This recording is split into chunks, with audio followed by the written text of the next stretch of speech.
Okay. Good morning. This is the Natural Resources and Energy. It is Thursday, March 12th.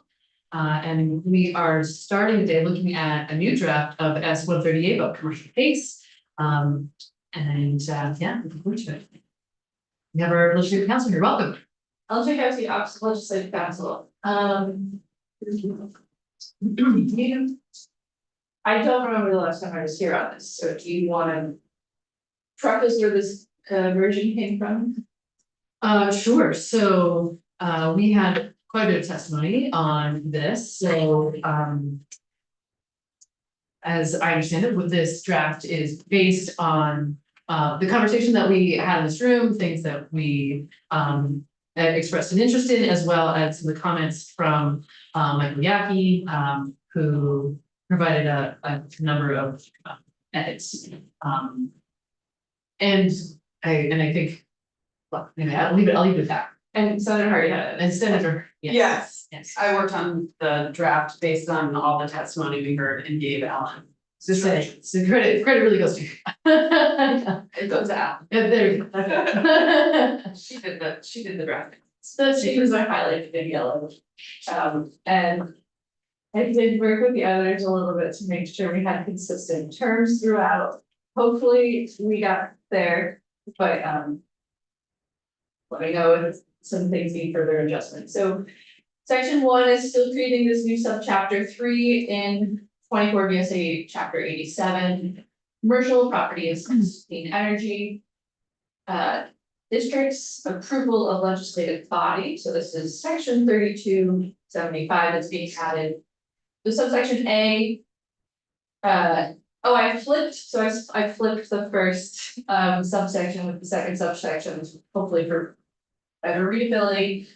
The legislative body of a town, city, or incorporated village may vote to designate the municipality as a commercial property assessed clean energy district or a C-based district. In the district, only those property owners who have entered into written agreements with the municipality under section 3276 of this title would be subject to a special assessment as set forth in 3255. In the subchapter, district means a commercial property assessed clean energy district. Upon vote of approval by a majority of the legislative body of the municipality, voting at a duly warned meeting, the municipality shall allow for the imposition of a special assessment to secure private financing for property owners. On to page 2, for projects related to renewable energy or eligible projects related to energy efficiency as defined. Undertaken by owners of commercial or industrial buildings for battery really come to the municipality. That's a long sentence. So the very small changes here are just that we've introduced the acronym of CPACE. It is this is all about commercial, this whole subchapter. And instead of having a vote by the people in the municipality, this is a majority vote of the legislative body of the municipality, as opposed to the citizens voting. Okay, I have a question, sorry, Alan, I didn't catch this before, but this, I think, reads that it would be the entire municipality, and I'm thinking it might be part of the municipality, like the enterprise zone or whatever, one of the zones that we talk about all the time, Or even just a parcel. or a part, it could be part of the municipality. No. No, And if you want to make it that, you can, but that is a policy decision. right, no, I know. Is that discussions you have had? Because I guess this is a question for the committee, whether we want to make it so it could be part of the municipality, that they would just say this block or whatever. Now that we're talking about it, because if the municipality passes an ordinance that allows them to do this,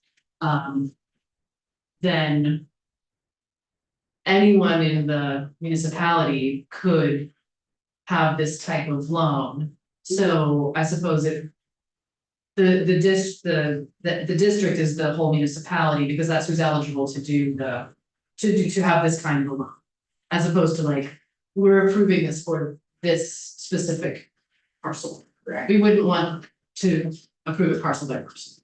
Right, Right. I'm not suggesting Oh, parcel by parcel, yeah. I'm suggesting, do we wanna say that they Oh. will designate just a part of the Oh, town I see what you're saying. as the C-based district? Cause I think that may have been how it originally was, and as I was cleaning up the language, I think I might have gotten it, but. I know, I don't think so. No, okay. No, and I've always found the phrase district to be a little confusing. Yeah. But it's, as far as I'm aware, residential case, it's the entire town, one entire town. Okay, then we'll stick with it, that's fine. Okay.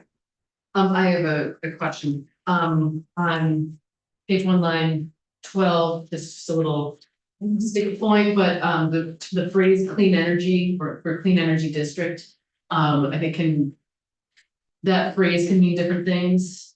It's not defined elsewhere. It's the name of the program, C-based. Yes. And sometimes that means different things. So, But yes. I guess I wanna think about what that means. So the end of this very long sentence at the bottom of page 1 and page 2 is listing what actually qualifies under that. Okay, so this is just the title, okay, Yeah. alright, thank you. Yes. Okay, so on page 2, line 5, so as used in this chapter, these eligible projects are only for commercial or industrial buildings, and that is defined here as means any building other than a residential building with fewer than 5 units. So 5 units and above under this definition is a commercial building. That apartment buildings. Well, Yep. And then the municipality that has adopted a special assessment may charge a fee. For providing service to a third party lender. Great. Section 3276, written agreement, consent of the property owners, energy savings analysis, lender consent. So upon an affirmative vote made under the prior section and the performance of an analysis pursuant to the next section. An owner of a commercial or industrial building within the boundaries of a district may enter into a written agreement with the municipality that shall constitute the owner's consent to be subject to a special assessment. Each entry into an agreement may occur only after January 1, 2027. On line 12, previously it had said, I believe, energy analysis, and the list of analyses that have to be done, start in subsection B and are slightly broader than energy. It also is about water. So it just says analysis as required below. So prior to entering into a written agreement, a property owner shall have an analysis performed that includes the following components.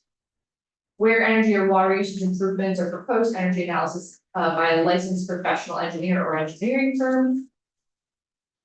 Stated in accordance with proposed and qualified improvement that will either result in more efficient use or conservation of energy or water, reduction of greenhouse gas emissions, or the addition of renewable sources of energy or water. Where renewable energy is proposed, an engineering study showing the improvements are feasible. Where resilience improvements are proposed, certification by a licensed professional engineer stating that the qualified improvements will result in improved resilience in accordance with local, state, or nationally recognized building standards. Or for new construction, certification by a licensed professional engineer or engineering firm stating that the proposed qualified improvements will enable the project to exceed the energy efficiency or water efficiency or renewable energy or water usage requirements of the current building code. A written agreement shall provide that the length of time allowed for the property owner to repay the assessment shall not exceed the life expectancy of the project. In instances where multiple projects have been installed, the length of time shall not exceed the average lifetime of all projects weighted by cost. I'm sorry, Yes, good. I'm just back up of page 3, wondering. We really need an engineer, it's involved, engineering assessment involves cost. And we need that one with the solar project, we know, so. Need an engineering study for that. a good question. I mean, the whole engineering study thing was in the original draft and I just, the changes I made were to make the language consistent, but we kept that concept in here. My sense is that it's, well, we could probably. Don't have a ton of time to hear more about that specifically, but I feel like we did hear from folks that because this is the kind of, these are big projects that have. You know, there's like, yeah, they're commercial projects and there's a amount of. Risk that the bank is taking on to say, you know, this can't. And especially since this is standard for other states, I'm inclined to keep it, but. And I think the one thing I would add is that these 4 separate types of analyses, I believe were provided in the early testimony from Amanda CMI. The existing, there is an existing energy analysis requirement in residential case, but it's sort of it's a more narrow analysis, so I think it is related to what you were just saying, that's level of sophistication, but this is the policy choice. So that turns out to be a barrier for people. It's interesting to revisit. And I suspect there may be some amount of consumer protection built into that too. Having an analysis conducted will help ensure that there is a proper balance, but. Yeah, no, I know, that's right. We did get testimony about that. There were in other states, I think specifically Florida, there was a lot of fraud happening. Like, install this thing and Yeah. I'll help you. The lender's probably gonna require Yeah,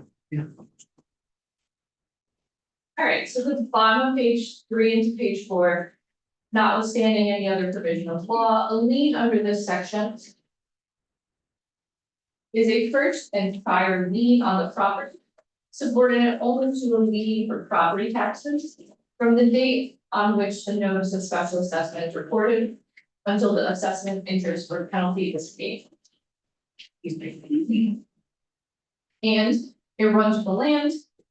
And that portion of the assessment under the assessment contract that is not yet due shall not be accelerated or extinguished by foreclosure of a property tax lien or any other foreclosure. In the event of. oh, sorry, a question here, yes. So this C-PACE loan would be only behind the tax lien, the head of a mortgage Mhm, on the property. yes, Yes, but Okay. the banks would give permission to let that happen and the permission There we is have it, yeah. later in the draft. just the consent. Okay. Yeah. It's still here, yeah. Yeah. Line 7 on page 4, in the event of a foreclosure action, all payments on an assessment under the subchapter that are due and unpaid as of the date the action is filed, and all payments on the assessment that become due after the date, and that accrue up to and including the date title of the property is transferred to the mortgage holder, the lien holder, or a third party in foreclosure action shall be paid in order to transfer title, for title to be transferred. A capital provider shall disclose to the participating property owners each of the following. The risks associated with participating in the program, including risks related to the failure of participating property owners to make payments and the risk of foreclosure. And the provisions of subsection B of this section that pertain to prepayment. Sorry, subsection H of this section that pertain to prepayment of the assessment. The notice of an agreement shall include at least each of the following: the name of the property owner's grantor, onto page 5, the name of the municipality grantee, the date of the agreement, the legal description of the real property against which the assessment is made pursuant to the agreement, the amount of the assessment and the period during which the assessment will be made on the property, a statement that the assessment will remain a lien on the property until paid in full or released, and the location at which the original agreement may be examined. Prior to entering into a written assessment contract, the property owner shall obtain and furnish to the local government a written statement executed by each holder of a mortgage or deed of trust on the property, securing indebtedness, in their sole and absolute discretion that consents to the assessment and indicates that the assessment does not constitute an event of default under the mortgage or deed of trust. The combined amount of the assessment plus any outstanding mortgage obligations for the property shall not exceed 90% of the assessed value of the property. With respect to an agreement under this section, onto page 6. The assessment to be repaid under the agreement when calculated as if they were repayment of a loan shall not violate 9 VSA sections 41A, 43, 44, and 46 through 50. And the maximum length of time for the owner to repay the assessment shall not exceed 30 years. For projects under subchapter 2 of the section, there should be no penalty or premium for prepayment of the outstanding balance of an assessment under the subchapter if the balance is prepaid in full. Projects under this subchapter 3 are not subject to these provisions, but shall be determined by the private agreement for financing improvements. Property may be eligible for financing if otherwise qualified improvements were completed and operational not more than 36 months prior to the submission of the application to the program. Waivers of the 36-month requirement may be granted at the sole discretion of the program administrator.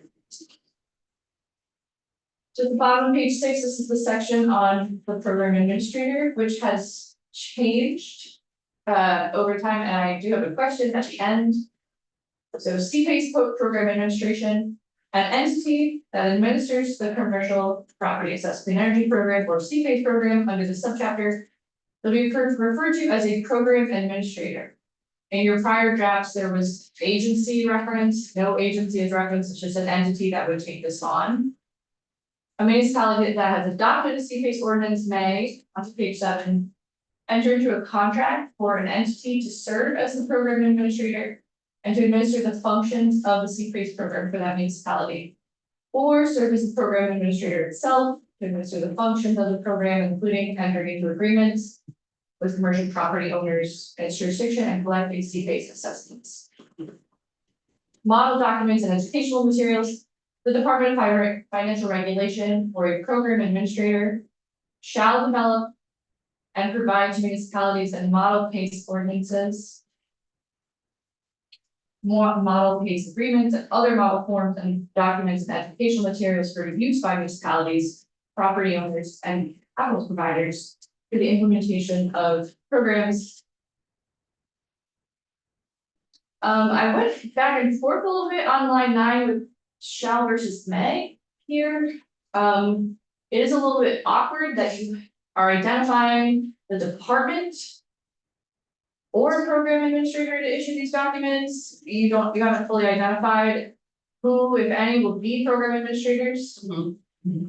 So I was reluctant to have the departments, to make the department do this without having heard from them. But I think we're having them in today. And so we can ask them this, I mean, I don't know. This was in the original bill and I think it had the agency doing it, whoever that was, and so. It seems awkward to have the program administrator doing it because. And because they're the ones that are gonna be administering it, but. So I wasn't sure who was on too. Cause that's why it's awkward like this. I mean, the LCT might be interested in or willing to do it, but we can't tell them to do it. Well, I think we should hear from DFR on this, but I agree, this is I think. We're gonna need some clarifying language, just because as it is, I think if I'm DFR. It's not clear if I should be doing this or not, so. Yeah, so opinion in that one. Come back to it. I also have another question, and it's here and in a couple places, we use the term ordinances. And what we're asking in the first page is that they just vote to designate a municipality. I don't know if that is actually technically considered an ordinance. So I'm not sure in municipal law, like if ordinance has a specific meaning. Just a vote by a select board isn't necessarily an ordinance. And I don't know if we want them to adopt an ordinance officially, or if we just want them to take a vote. I mean, I think we need to be consistent on that. They vote to designate a municipality through as they vote to adopt an ordinance to designate a municipality potentially. This might be a tougher question. No, if it matters. no, but- I agree. No, it's inconsistent, though. Okay, This Because could be enforceable. I don't know what kind of enforcement you would need. But I think it could be a resolution of the body and not an ordinance.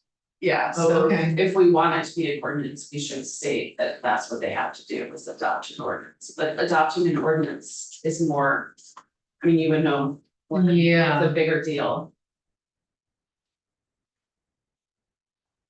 Yeah, I mean, there, as I'm recalling, there were rules around if we were gonna change an ordinance, the process for doing that. You know, Yeah.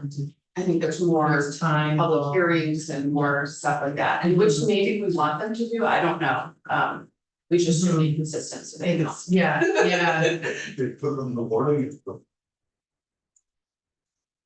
Yeah, I mean, the way it's drafted right now is they would just put it on a warning like anything else, and they could vote to do it. But then if that's what we want, then we need to take out the mention of ordinances, I think. mhm. My sense is to keep it simple, and so if they don't need an ordinance. let's Okay. Go ahead and take it out. All right, on page 7, the program administrator, down line 14. Even this is a little bit awkward, perhaps it should be an entity, but it may enter into a contract with the C-based municipality. Where the entity shall serve as the program administrator in the municipality. And collect fees necessary to administer the C-based program. Other than the fulfillment of its obligations specified in the C-based agreement, neither the program administrator nor municipality has any liability to a commercial property owner for. Or related to energy savings or resilience improvements financed under the C-based program. And then on to page 8, so this I need some help with. So only entities approved by the Department of Financial Regulation shall be eligible to serve as program administrators. The department shall approve at least 3 entities to serve as program administrators. Yeah, so this part was an attempt to try to have some government oversight of who could be program administrators so that there wouldn't be just fly by night places doing it. It is to protect municipalities from getting taken advantage of. So that the chair and I thought DFR might be the right entity since there's a financial regulators, but we haven't heard from them yet, but I don't know if it's and it's like a full approval process, or if it's just, you know, like, these we find to be fine program administrators. I did flag this for them, so I think they may have some thoughts. Okay, So I'm I okay, mean, it's very. so I'm okay with. Talking about one weather bills, just. Sure. So I'm okay with leaving this until we hear from them. Okay, Make sure that we come back to it. The budget for their go back to B3 possibilities. Do you make it fewer? I don't know. What if you, okay, that's a good point, yeah. Yeah. Right.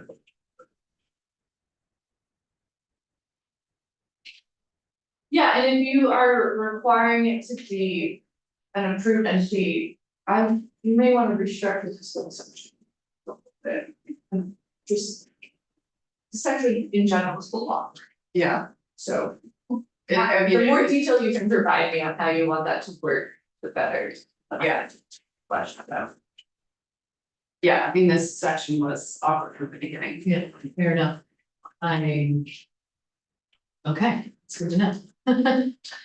And then this, on page 8 is the last change, section 2, cost of operation of the district.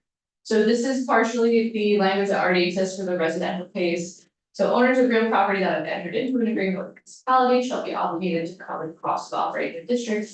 A municipality may use other available funds to operate the district.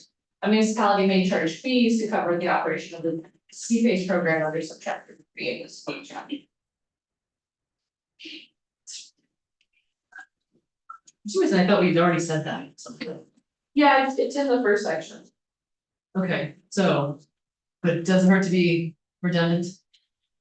Or is this different? I mean, I think it does get redundant, I would probably take it out of the first, section, but.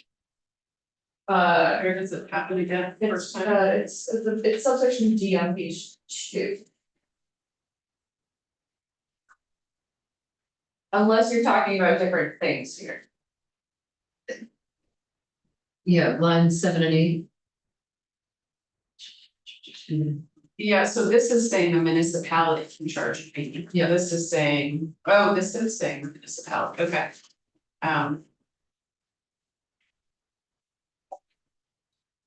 Yeah, then let's take it out on page 2. Subsection B. I guess my question is charging who? And my sense is it's, I would not want it to go to the borrower, but to the third party lender. Maybe it doesn't matter. Well, the municipality is collecting the fees through the assessment. Yeah. Tax, so, I mean, I think. They may also have authority, Oh, to charge the borrower? No, they're not charging the borrower fee, they're charging the property owner fee. Okay, I guess I'm okay with it either way, now that I'm saying it out loud. So. I'm good with taking it out of. Yeah. Yeah, I mean, the borrower Page 2. is probably, that's what you, Yeah, okay.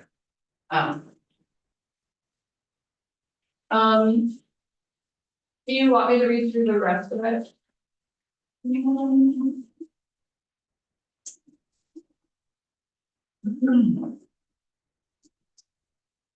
Times. 40, I think it would be useful just to refresh our memory, Okay, we don't necessarily need to. If you wanna do a high level of what each of the rest of it is doing, that's fine. so section 3 is amending one of the existing residential pay sections to add C-phase, so this section 3 is property owners that have entered into an agreement. Right, enter into a private agreement for the installation and construction of the project. Section 4 is the municipality's liability. So on page 9, municipality that enters into a written agreement with the property owner under C-phase shall not incur any indebtedness or otherwise finance projects under this chapter. Or shall be liable for the failure of performance of the project. Or pledge the full payment credit of the municipality, which is slightly different than regular residential. Section 5 is the release of a lien. The municipality shall release the lien against a residential case or commercial case project when payment in full is made. And notice of the release of the lien shall be filed with the clerk. Section 6 is collection of assessments for the lien. Language is added on page 10, so that for C-phase, they shall be exempt from those provisions.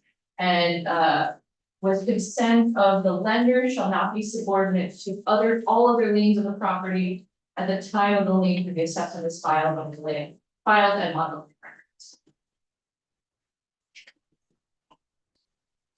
And then section 7 is exempting C-phase from the prepayment penalty requirements in chapter Title 9, section 46. I am not recalling seeing the lender consent on the mortgage. Is that in here? I mean, there's that language on page 10, and then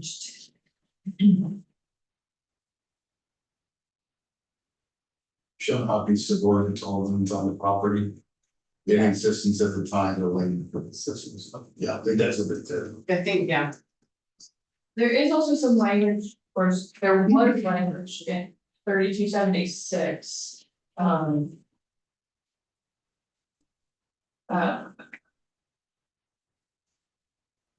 That language on the top of page 4 has been rewritten. So I don't think, Is this though, Ellen, is this, I'm looking at the language here on page 10, lines 13 through 17. Does this provide an opening for a subsequent loan to be placed ahead of the C-base? That was not the intent. I'm not sure it says that anymore. Shall not be subordinate to all liens in the property until the time the lien for assessment is filed. It seems like it leaves an opening for a later borrowing to be placed ahead of the C-base. I mean, maybe that's okay, I don't know. Yeah, we should actually ask who was in here, but, Okay. and this language that is on the top of page 4. That's all highlighted, this was language that was suggested by that witness, Michael Yaki, but, Chris Celia said he was fine with it, like I double checked on my notes. So he was okay with that? That he said he was okay with that, so I just, if he Okay. comes back in, we should just ask him that language on the top of page 4. I mean, I guess in that situation, the C-base lender would have to acquiesce. If down the road, they decide to borrow against the property and they wanted to be ahead of the C-base loan, the C-base lender would have to acquiesce. It's interesting to think that there's like this consent that could go both ways, Yeah. once. So, But we should just double check on these 2 paragraphs to make sure they're still. Right, I'm thinking I was about, trying to keep it consistent, but there was so many. yeah, yep. Right, if we can figure out whether Julia's needs that other paragraph back, or if this works sufficiently for him, great. Another possibility is that if or when, we pass this out, it goes to finance, he can add it back in finance potentially. Yeah, I will have to go to finance. Yeah. So that works for me,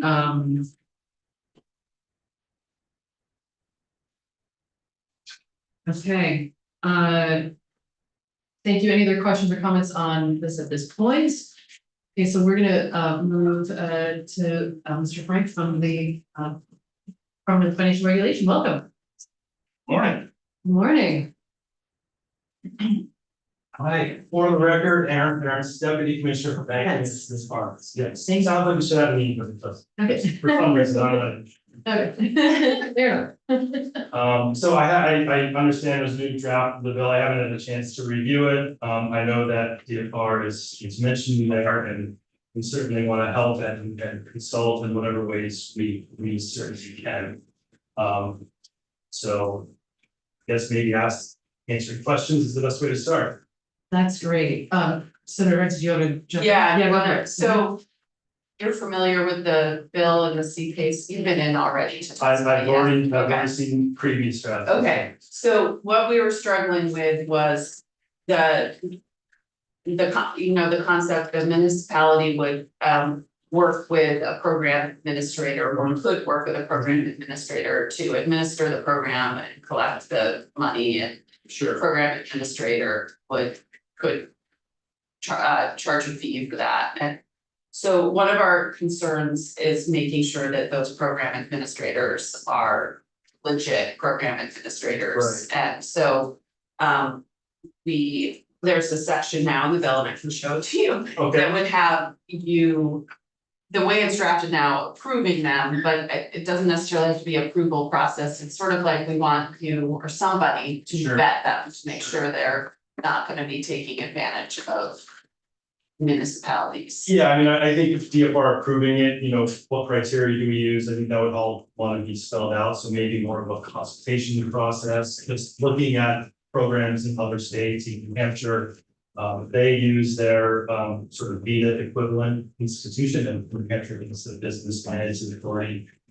Connecticut uses their Green Bank, which is essentially a similar type of organization to what us to the Green Bank yet. So we would be happy to consult and sort of try and determine that, but I don't know that we could give you the best options. Okay, I mean, VITA, we did have them in, they would be interested in being a lender in this case, so they didn't want it be a program administrator after. Got it. So that's why we were looking to you. Sure. But if you have a suggestion for that language, maybe just consult with municipalities to identify appropriate program administrators. Yeah, that's a possible solution. I was sort of thinking more of like, maybe there are other organizations, whether it's Efficiency Vermont or the Vermont Energy Investment Corporation, that we could consult with along with Rita about who is best set up to administer the Got it. program.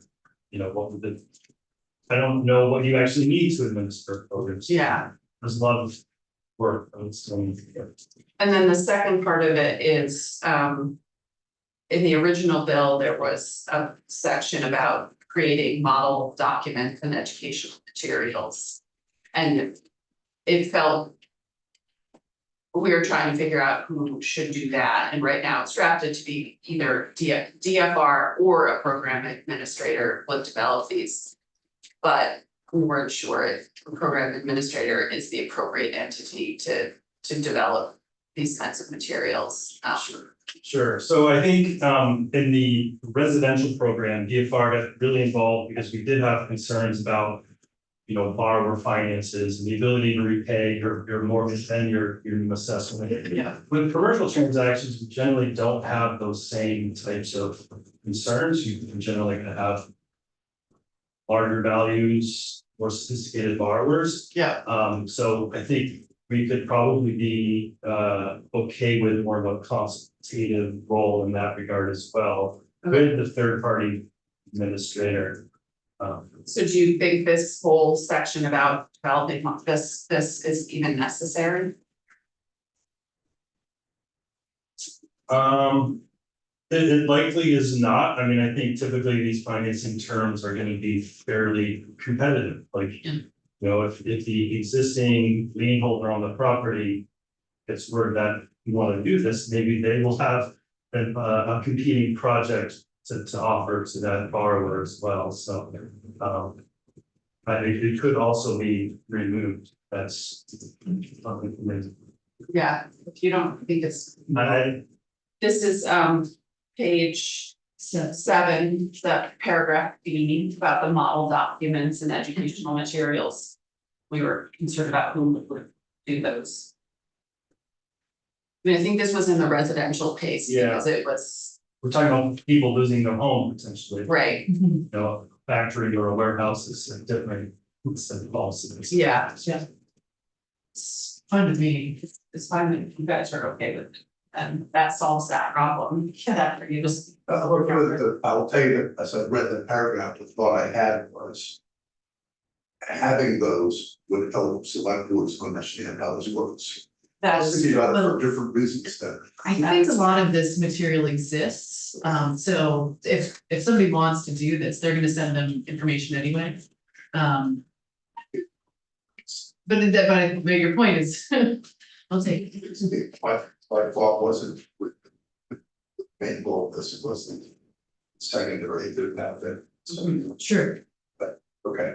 so for top of page 8, if we changed it to something more like the Department of Financial Regulation shall consult with other states, appropriate stakeholders and experts and make to determine to determine entities that could serve as program administrators. Yeah, I think we would be more comfortable with a consultative nature Okay, than sort of a command or requirement. That would. but if a municipality contacted you and said, hey, we're gonna do this PACE program, who we recommend as a program administrator.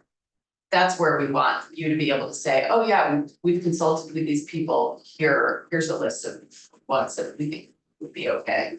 That's kind of what, Got it, yeah, I mean, it's not specifically what we do, I was thinking more along the lines of we would consult with those Vermont organizations like VITA or the other corporations that I mentioned in terms of who would be best suited or who might be able to get involved that way. Mhm.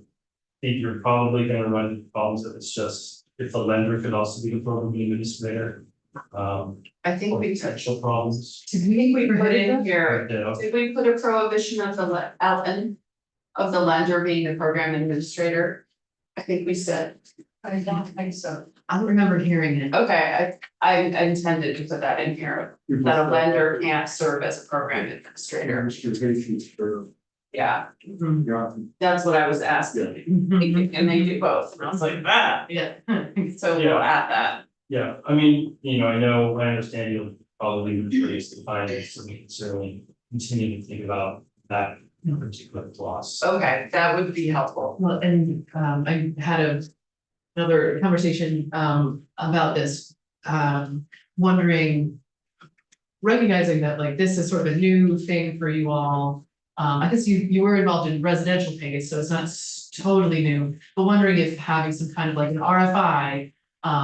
Process would be useful to sort of solicit, who is out there and, what their qualifications are and, going from there. Can you imagine it like an RFI? I think if there was a set of criteria that were established within the bill that said this is what we'd like to get out of it, we could probably. Administer that, I just don't think it's ideal, but. I kind of feel like Yeah. that might be something we suggest to the House too, because that's a lot to right now to Fully figure agree. out, so we might be like, you might wanna think about this Yeah. more, when it's working on the bill. Yeah. They'll have a lot of time, Love that. okay. Sounds great. Okay, well, it's Okay. good to know that there's like a potential. Future for that. Sure, I mean, I think. Like I said, we want to be as helpful as possible, we just want to make sure we understand the scope of the requirements. Sure. Okay, Okay. I will come up with some language for this part, Okay. and then. We were trying to make sure that the language that was. Added, first, this language at the top of page 4. And the existing language. Here.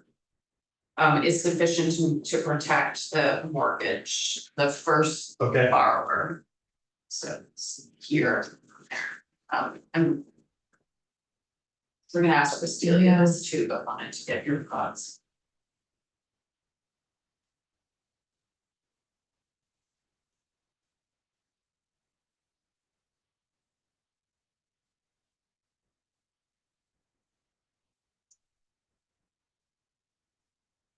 that. Not just my understanding of how you intended to set up the program, so the existing mortgage holder would be first, then there would be this assessment. And then we would save the land through the foreclosure, and then, this is not does not get a priority status to the existing. Is that what that says, though? I wanna make combined with this, I'm wondering if this underlines it. I don't know, I'm not an attorney, so I Okay. prefer that to our staff. If you all could just take a look more closely at the bill. Sure. For it, because we will have it, it'll go to finance, so we can do amendments there, but just to make sure that it's. Working, the way it's supposed to work. Okay, thank you. Okay. Great, any other questions at this moment, Mr. Forrest? Okay, thank you so much, really appreciate it. Okay, and so now we're gonna move on to Mr. Henry from VLCT. Welcome. For the record, Josh Hanford, Director of Government Relations at the Vermont League of Cities and Towns. I think I can be brief. We reviewed this and have no concerns. I will say that our attorneys reviewed it on draft 3.1, so 4.1 that I just looked at now. Don't think there was made changes to the municipal section of ours. That would be the one copy of it. Because this is self-executing, towns decide if they want to do this. They'll take that risk if they feel it's worth it, and there isn't any other options, and it seems like the way to support the key business in their municipality. You know, we don't think many municipalities will use this, but if there's one and it supports a valuable business, then that's worth having this authority. Yeah, so that's sort of all we have to say. Hey, amazing. We're making sure that the municipality Yeah. is not also the lender. Yep. That there is not their full faith and credit. Yep, looks like they're protected with the liability and the Yeah. way to recoup this if it goes wrong. And they So, can charge, Yep. providing this service. Exactly, Okay, exactly, yeah. I just added you into who DFR would consult with. Okay. why not? Or I will when Alan gets back. Okay, great. Any? Yeah, just, as we worked on this, the whole time we were looking at this, I had in the back of my mind, this is only really gonna work if the league kind of gets behind it and helps municipalities understand it. Yeah, I mean, I can't commit that we're gonna have a program around it. We certainly have our hands full right now with the CHIP program and then, providing technical assistance administration. And that's something that the majority of municipalities are engaging with us on. We had our first workshop. I think we had almost 200 people at it. I'm with you on check. So, That's amazing. but things change and, there could be, if there's great interest in this, and we find ourselves in a role that could be helpful, we definitely can look into that. Yeah. Okay, super. Well, thank you so much. You're welcome. Okay, so, we seem to have lost our council, and we're not scheduled to start, 10. till 10, but any, before we might take a break, oh, Emily's back, what's up? Any thoughts on this draft before we switch gears? Just to recap, I mean, I have we're gonna add that the lender should not also be the program administrator. We're gonna check on whether or not we need to add any further language on like the lender, the mortgage holder consent, or if this language works. We're gonna get rid of on page 2, that paragraph C. Yep. It's repetitive. We're gonna clean up the ordinance mentions. Yep, We're gonna get rid of paragraph B on page 7. yep, okay, Yeah. and They then, wanna come up. And then do paragraph E on the top of page 8. yeah, we're reworking that. I can give you this. I got all that. When it's working on these, So E, what I have is, you guys tell me if you can put some. The Department of Financial Regulation shall consult with relevant stakeholders, including the LCT, VITA, Efficiency, Vermont, CPACE programs in other states.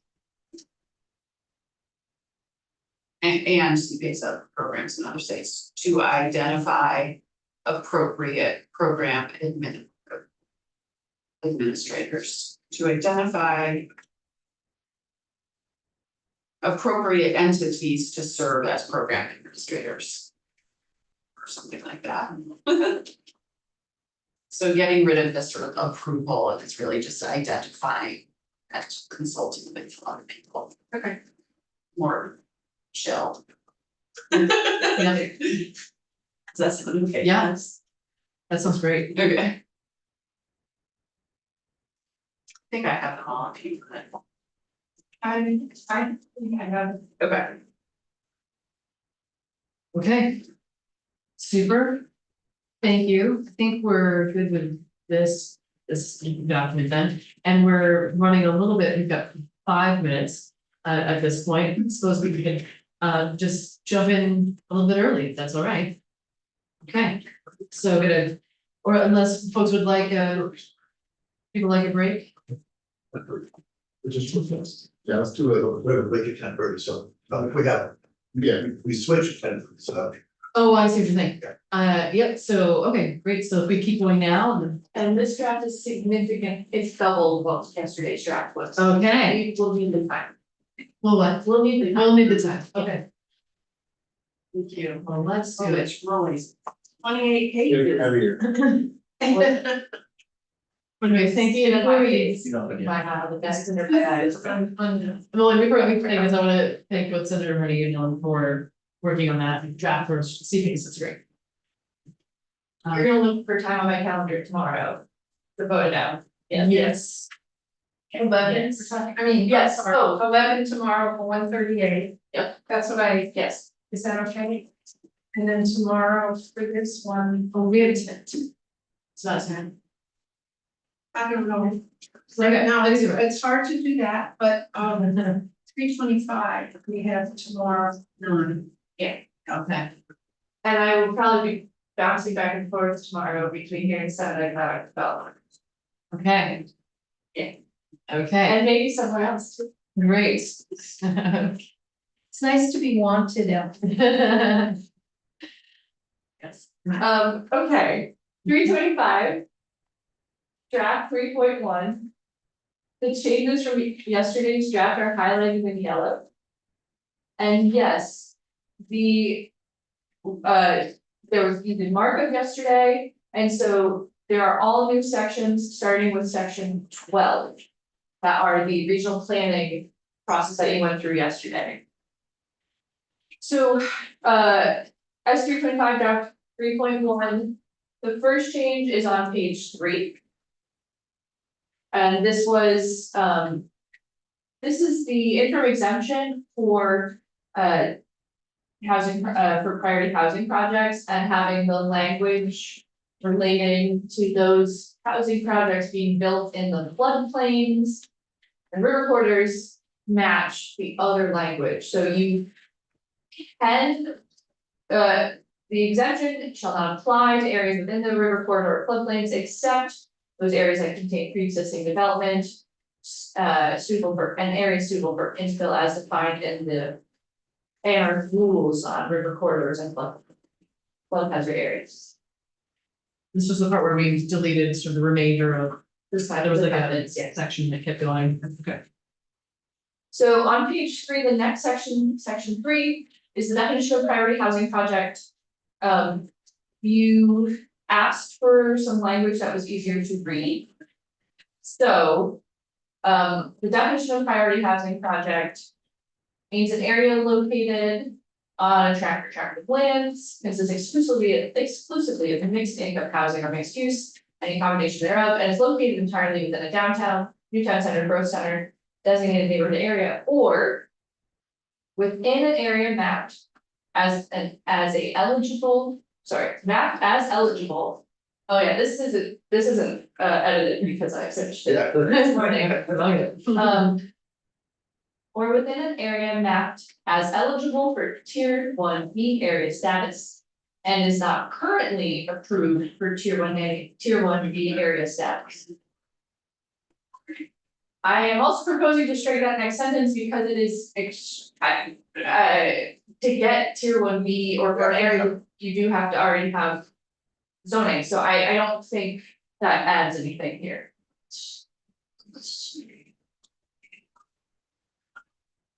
Yeah. Okay. Okay.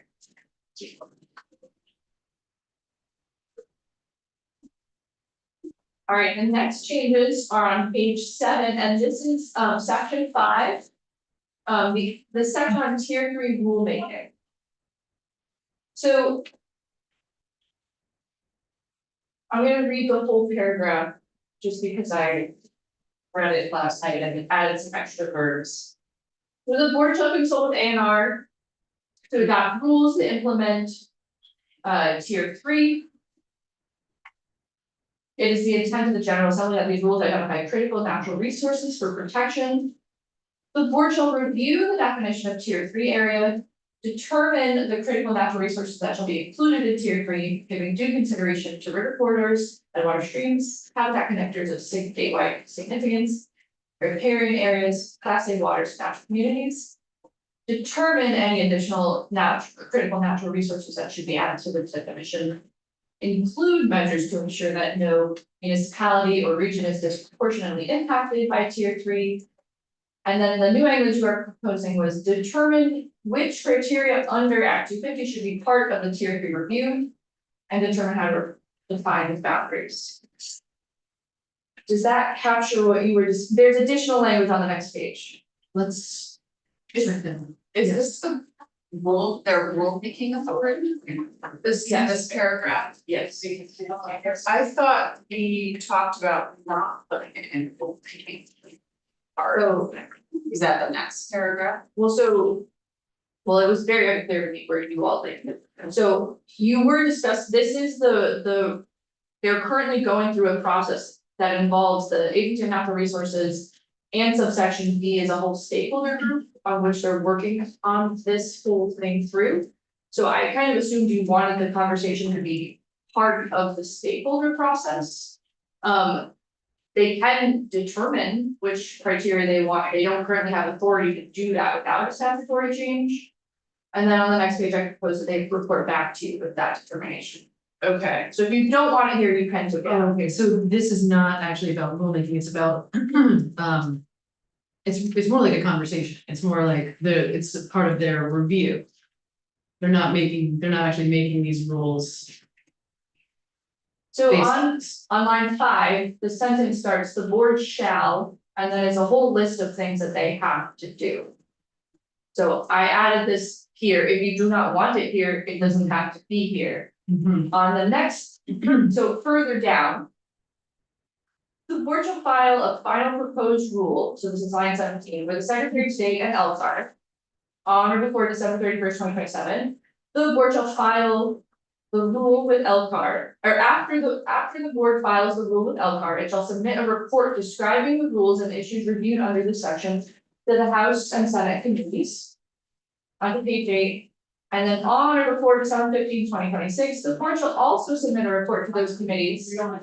Recommending necessary changes to how 6,086 criteria should be administered for permits issued in tier 3 areas.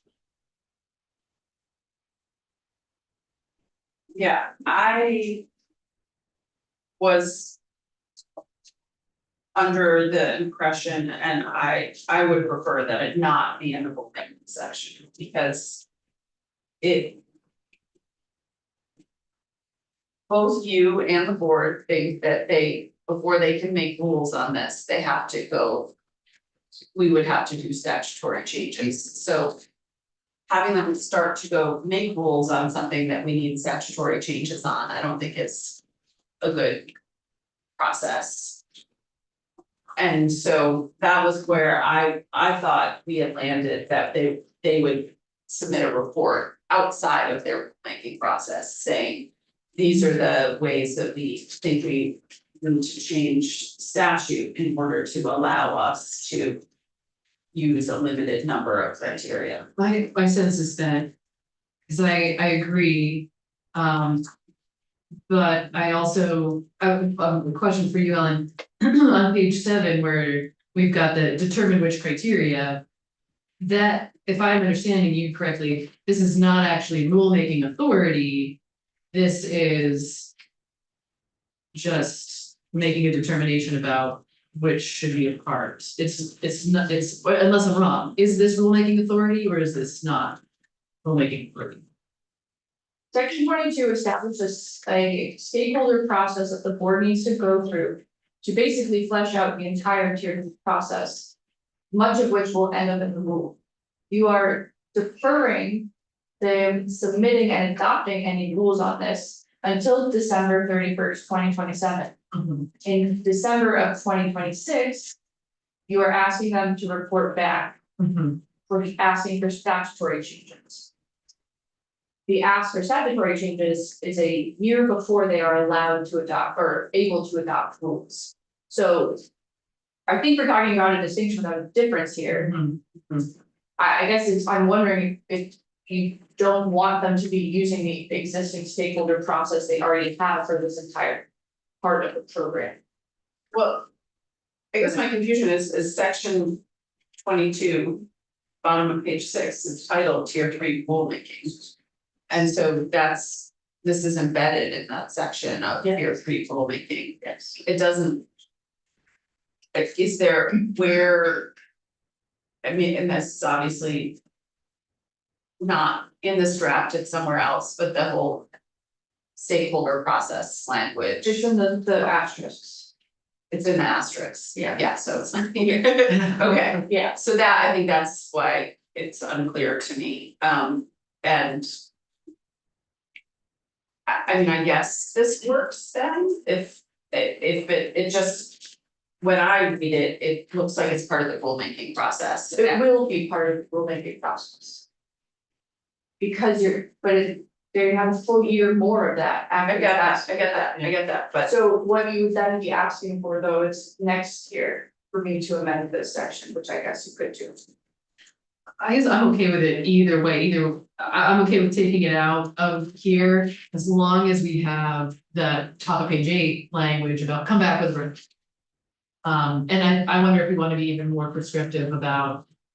Recommendations regarding statutory, potential statutory changes and. I think it works, Leaving it, I think, because it's just a part of the stakeholder process. okay, As long as that's what it's Clear. doing.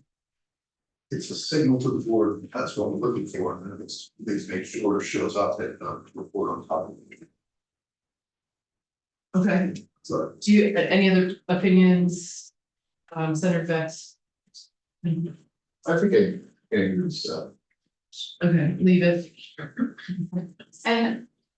I also wanna make sure that, this says determine which criteria. Mhm. I would think that depending on what kind of project it is in tier 3, there could be different criteria that they would say, like, oh, we're not gonna do all 11. We'll do 7 of them for this type of project, or this project, we would do 4 of them because it's a different project, so. I think that. I mean, maybe this covers it, I don't know, it just. Confusing to me the way it's embedded in our system. I'm wondering if we, just to get at what you were suggesting here, something like. Which criteria should be part of tier 3 review, based on. Project factors or, or some kind of further caveat. If not, we can keep. point is well taken, Yeah. because it may not be the same for every tier of review, so Yeah. in fact, this. Yeah, so determine how fewer criteria Yeah, may be applied. yeah, And under what circumstances. Yeah. yeah, So you could employ this, just put determine which criteria under, you say. So page 6. Should be part of the tier and under what, well, somewhere, but and under what circumstances. Mhm.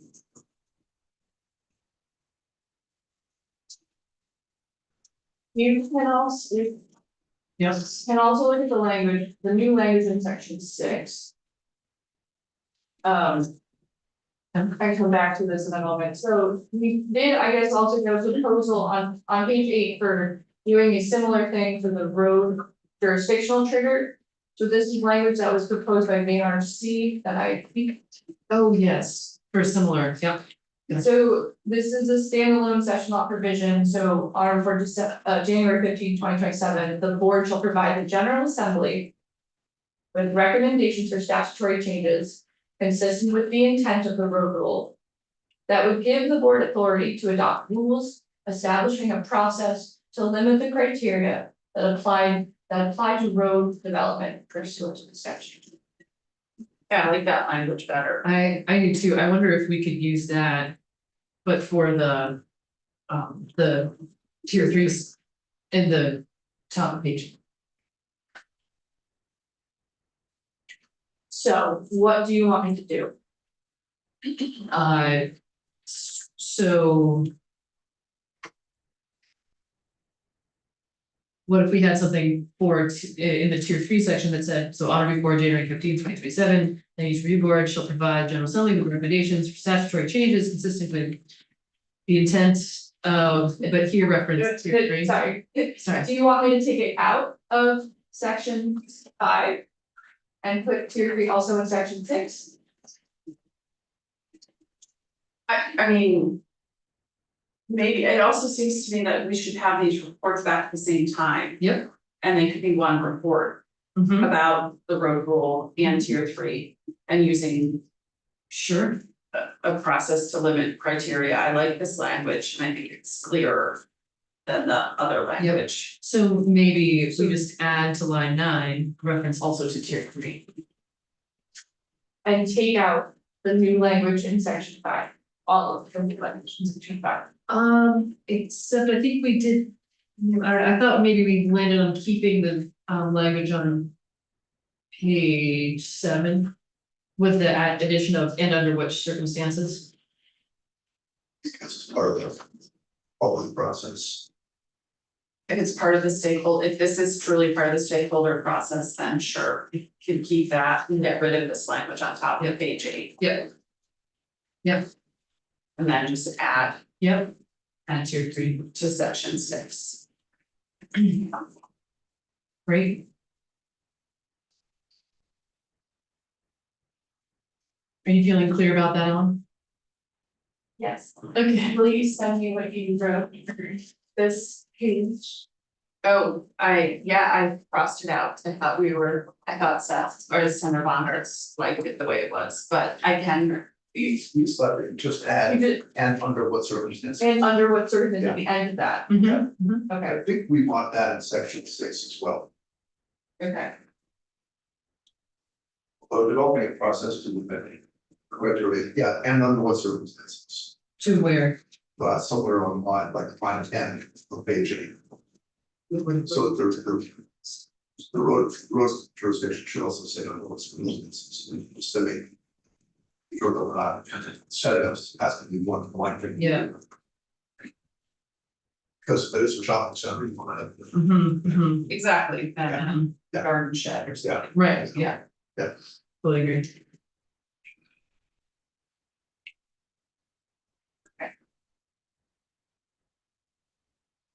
Does that make sense? Yes. Okay. Great, let's keep going. Section 7 on the bottom of page 8 is the change A&R requested, so it strikes the reference to rare species as part of the tier 1A zoning requirements. Okay. Well, good with that. Okay. All right, on page 9, section 8, this is a proposal from me. Okay. Because I was confused by yesterday's conversation. So in section 8, 24 VSA 4460, this is the municipality taking permit conditions out of active use permits and putting them into municipal permits. So I think it could be rewritten potentially a bit more, but line 10, the appropriate municipal panel reviewing a municipal permit or permit amendment pursuant to this subsection shall include conditions contained within a permit previously issued under Act 250, so that the conditions may be enforced as part of the municipal permit unless the panel determines that the permit conditions pertain to any of the following. You've received a few other proposed pieces of language on this section, rewriting multiple parts of it, and I do not think that needs to happen. I think you could make different policy choices in this section if you like, but if you're looking just for clarity, I think that clause has some clarity. Okay. Think, any comments on that? No, they're good. Actually. Where, Where is?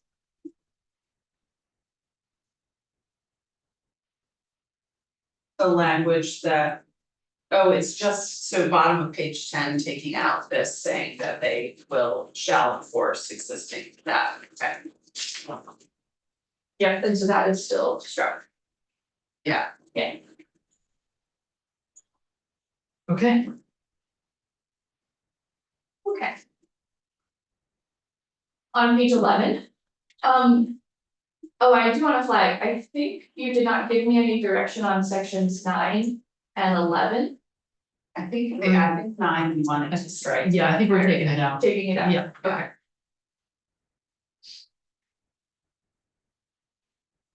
And then in section 10, the effective dates. You have landed on January 1, 2028 for both tier 3 as the road jurisdictions. Sure.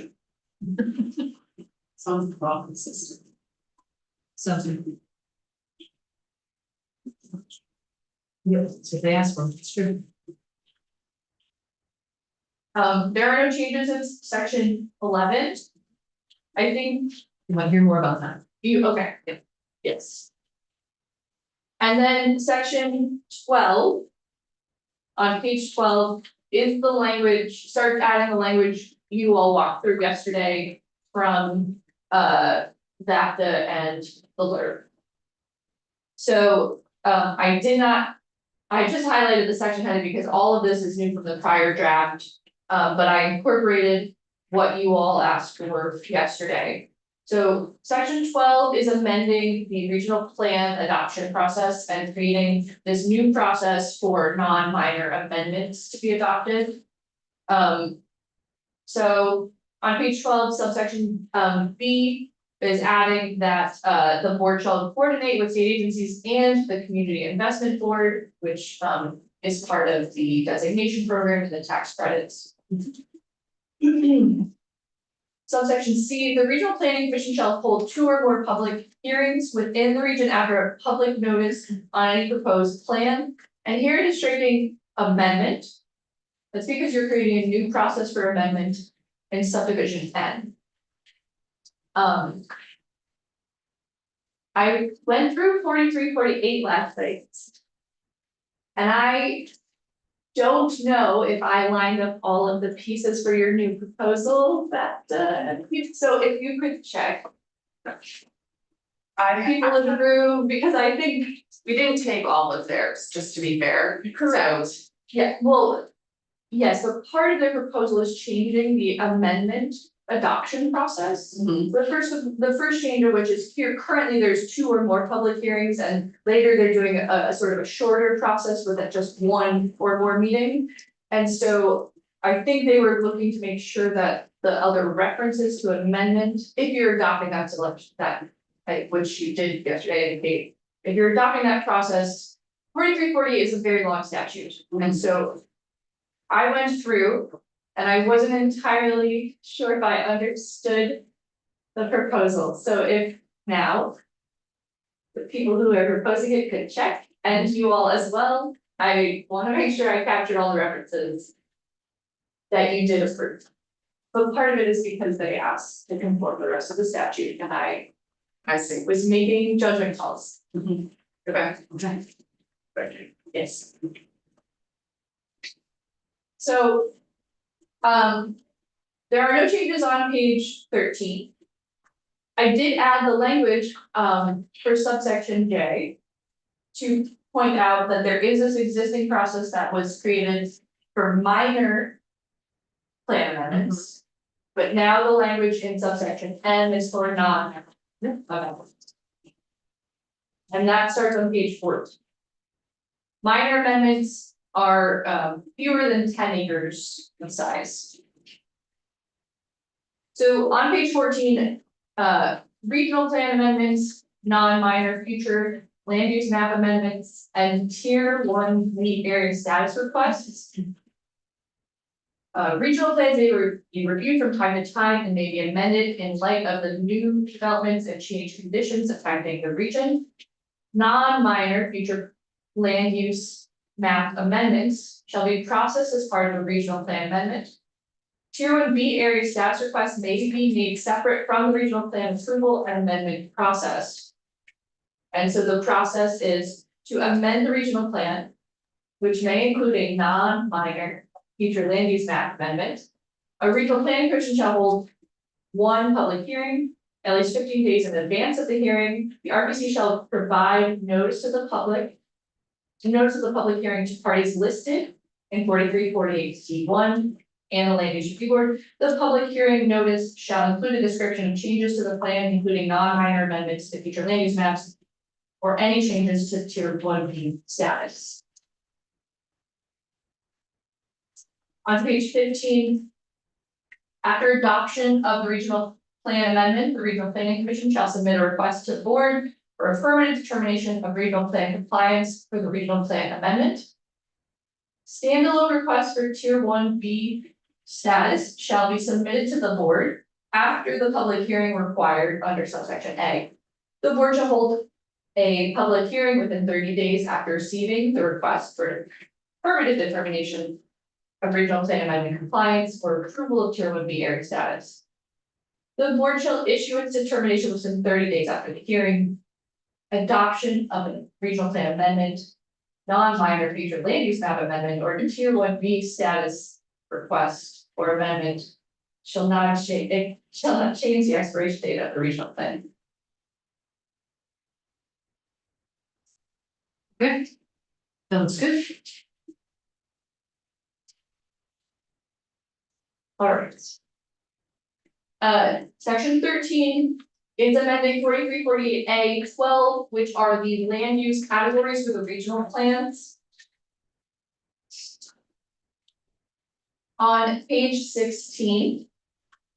The first change is in the subsection 12 intro language, which is adding that the categories shall be consistent with the smart growth principles in chapter 139 of this title. Later in this bill, the smart growth principles are added to the definition section of 139, so they are there now.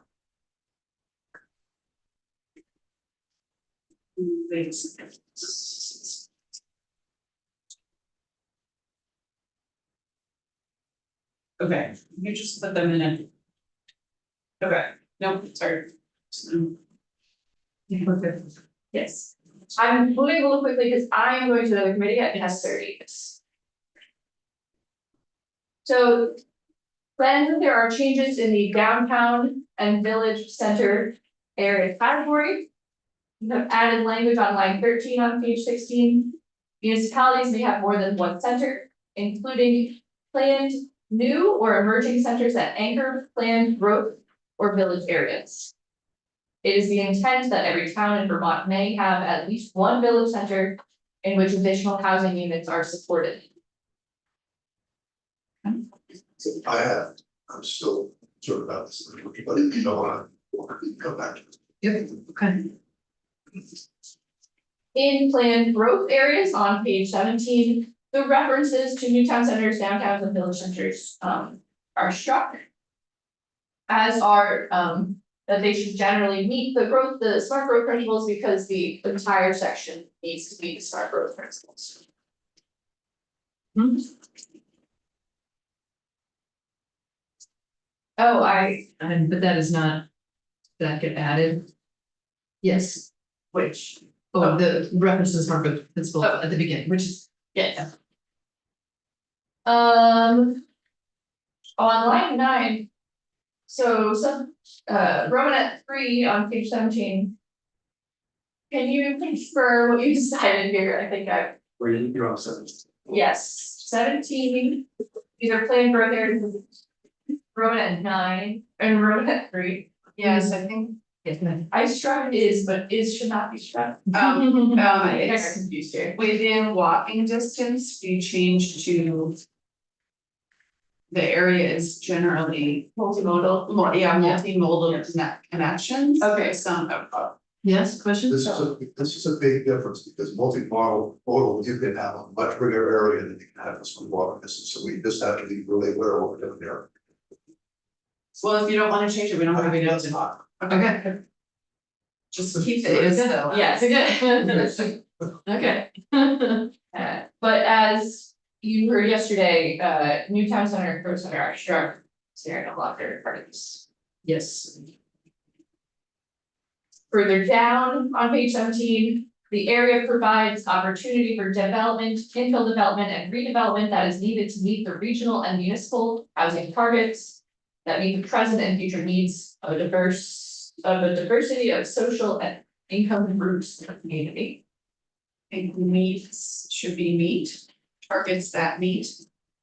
Right. Right? Yep.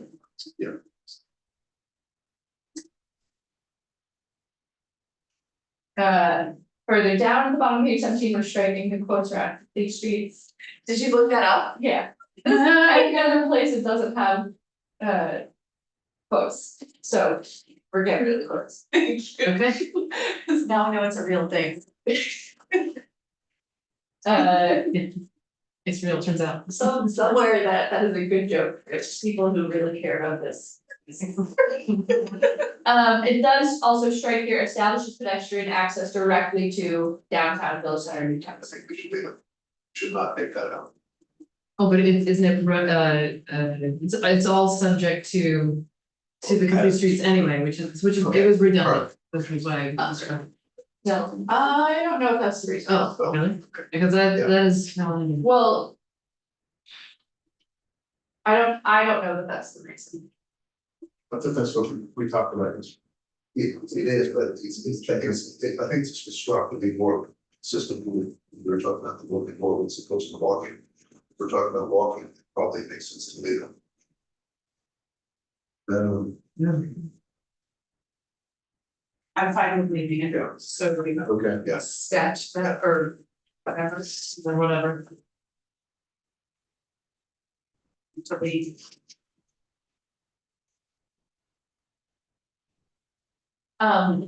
Yes, I'm straight.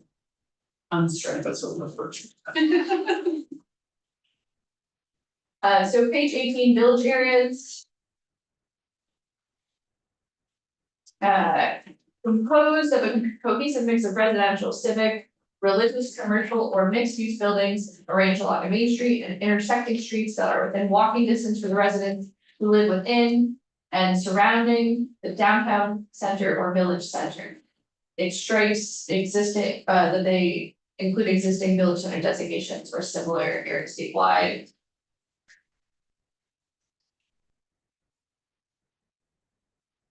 Yeah. That's what I.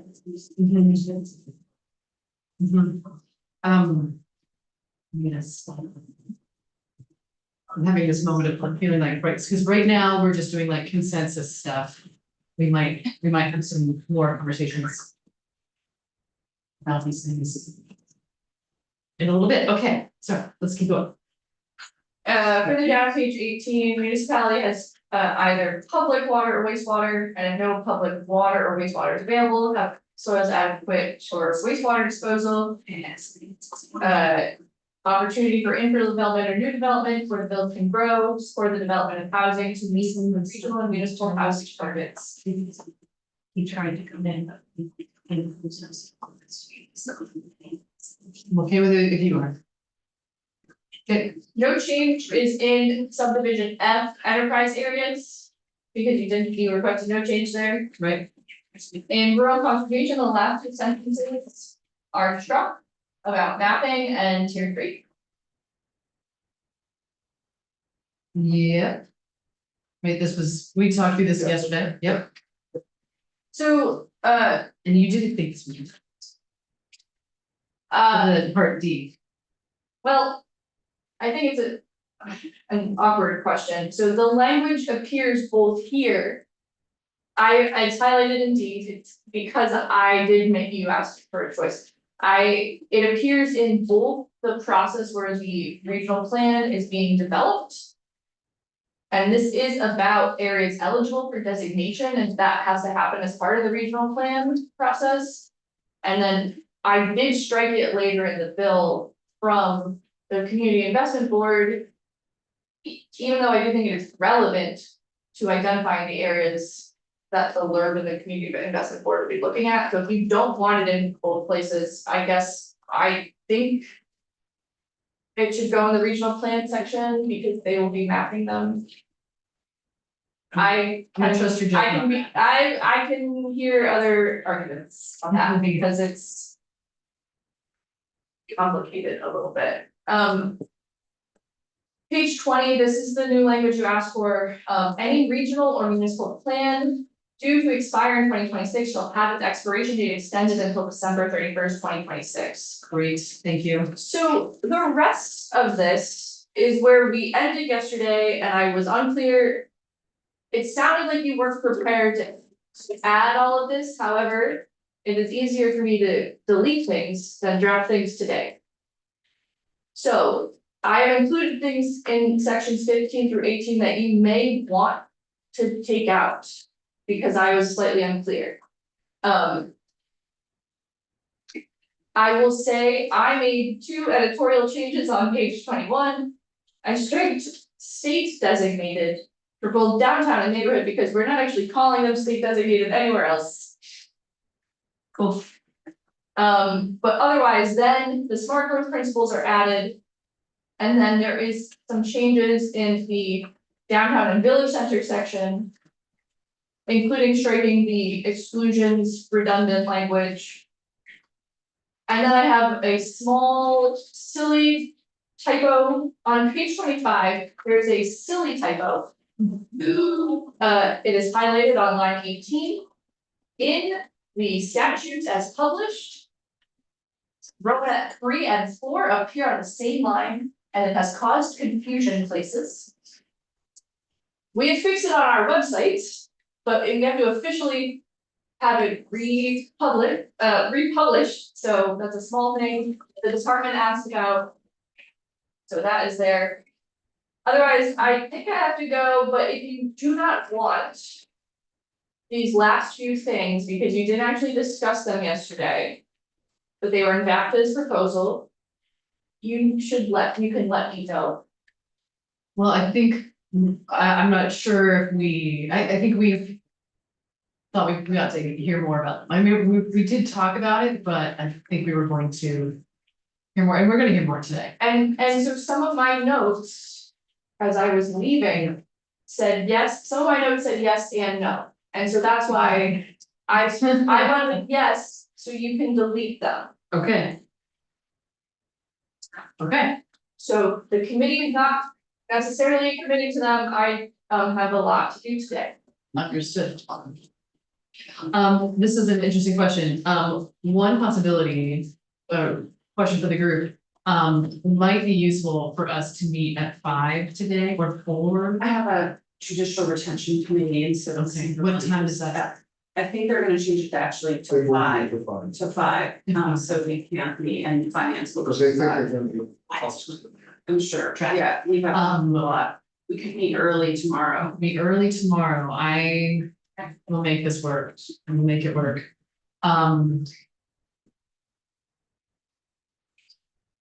What time do we think folks could meet tomorrow morning? Whatever, Do you wanna? I'll be here 6:30. So. Not gonna do that. Okay. So I'm at 6:50. I will also propose something I'm definitely not in favor of, which is if there's anything you're not decided on, you could take it out.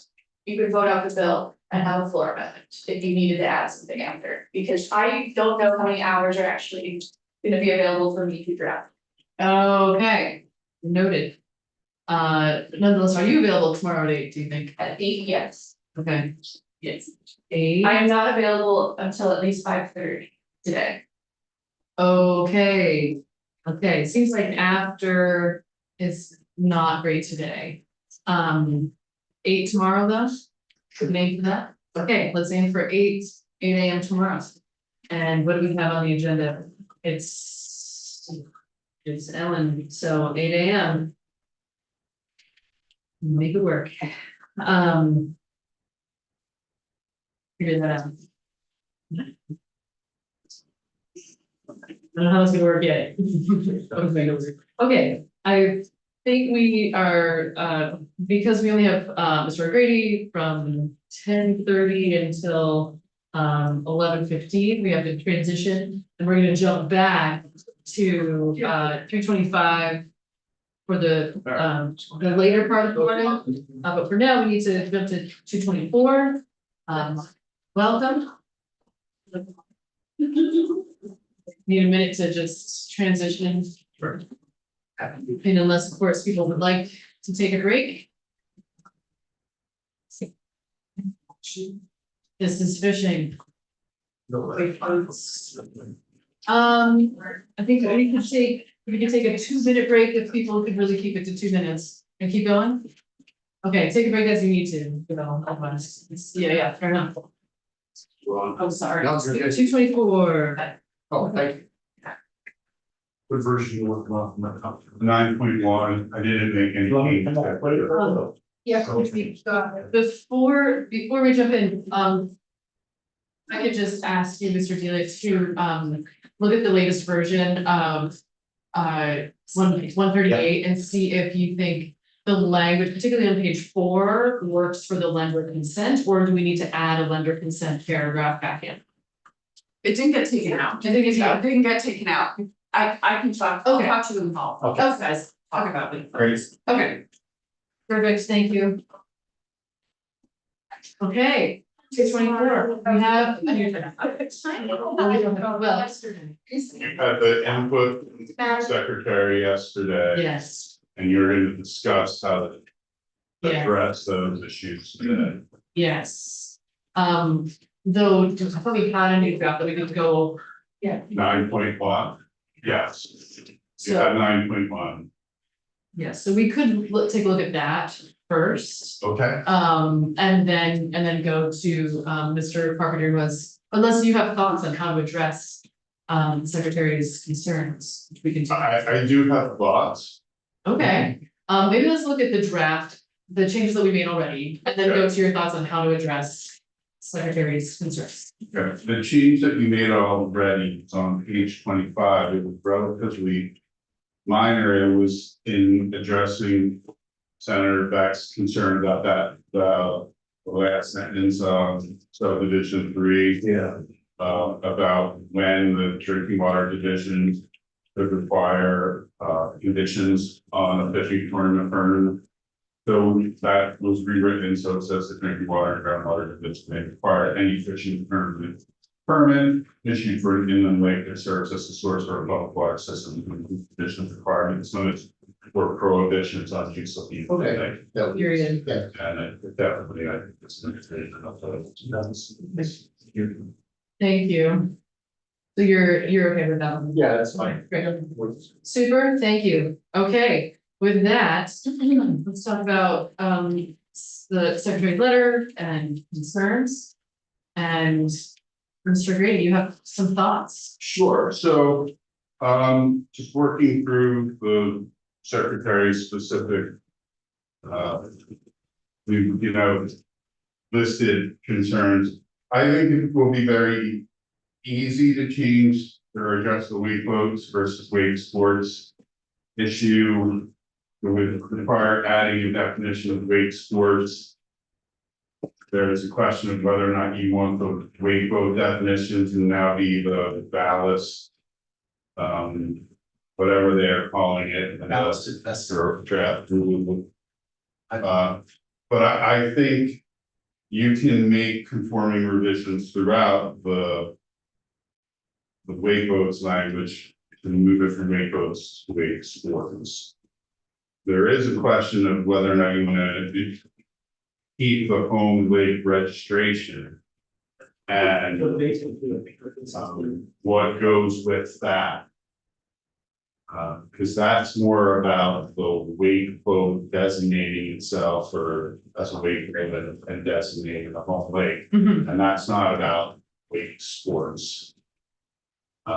So that is different from the limitations on wake boats and wake sports.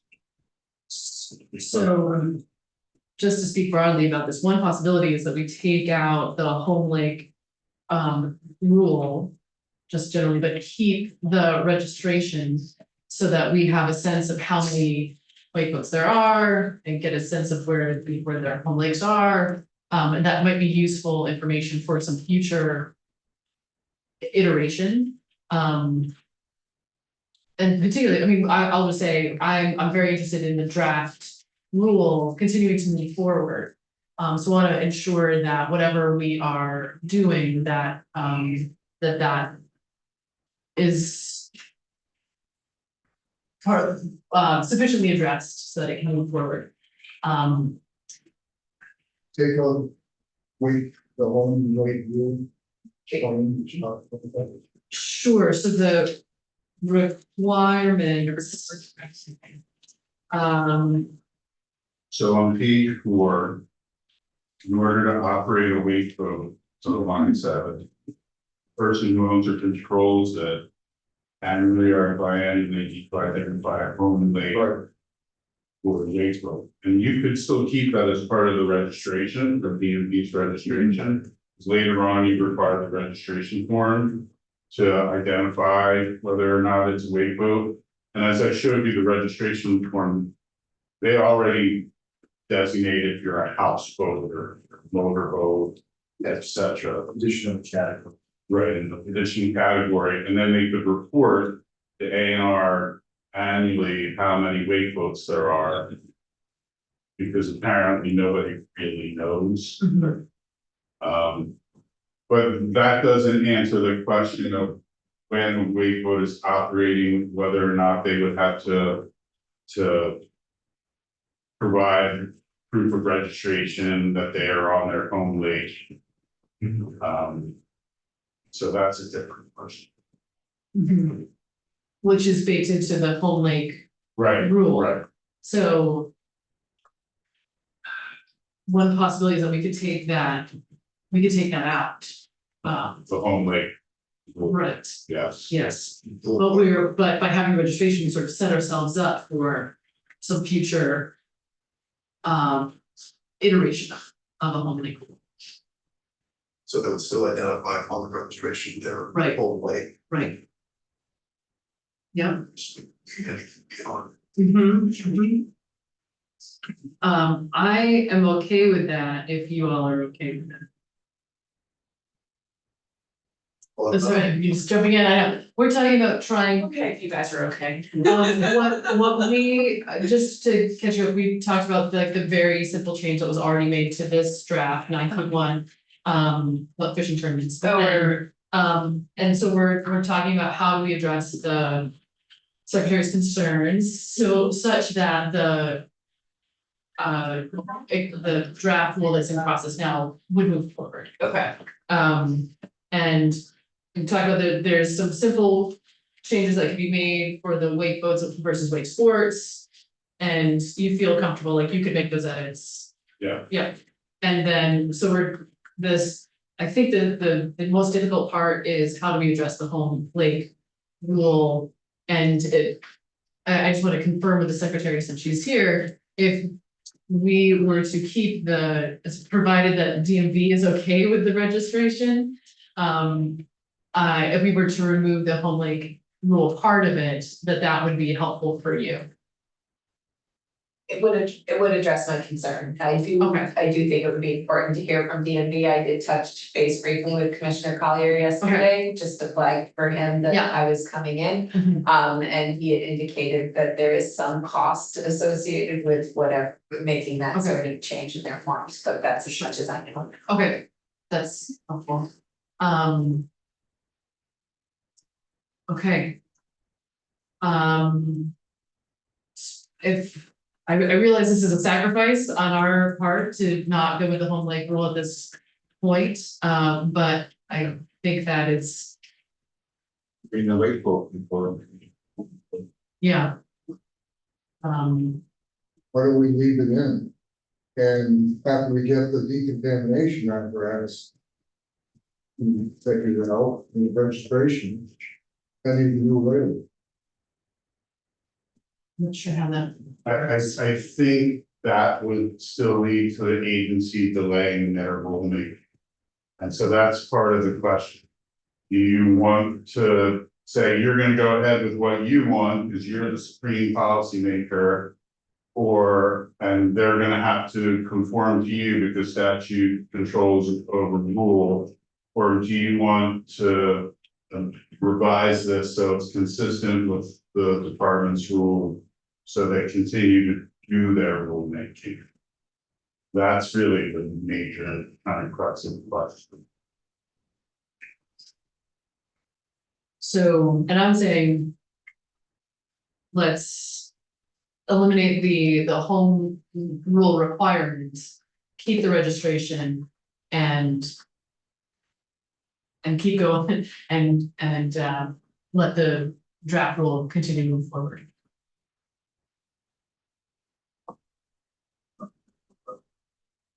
So, okay.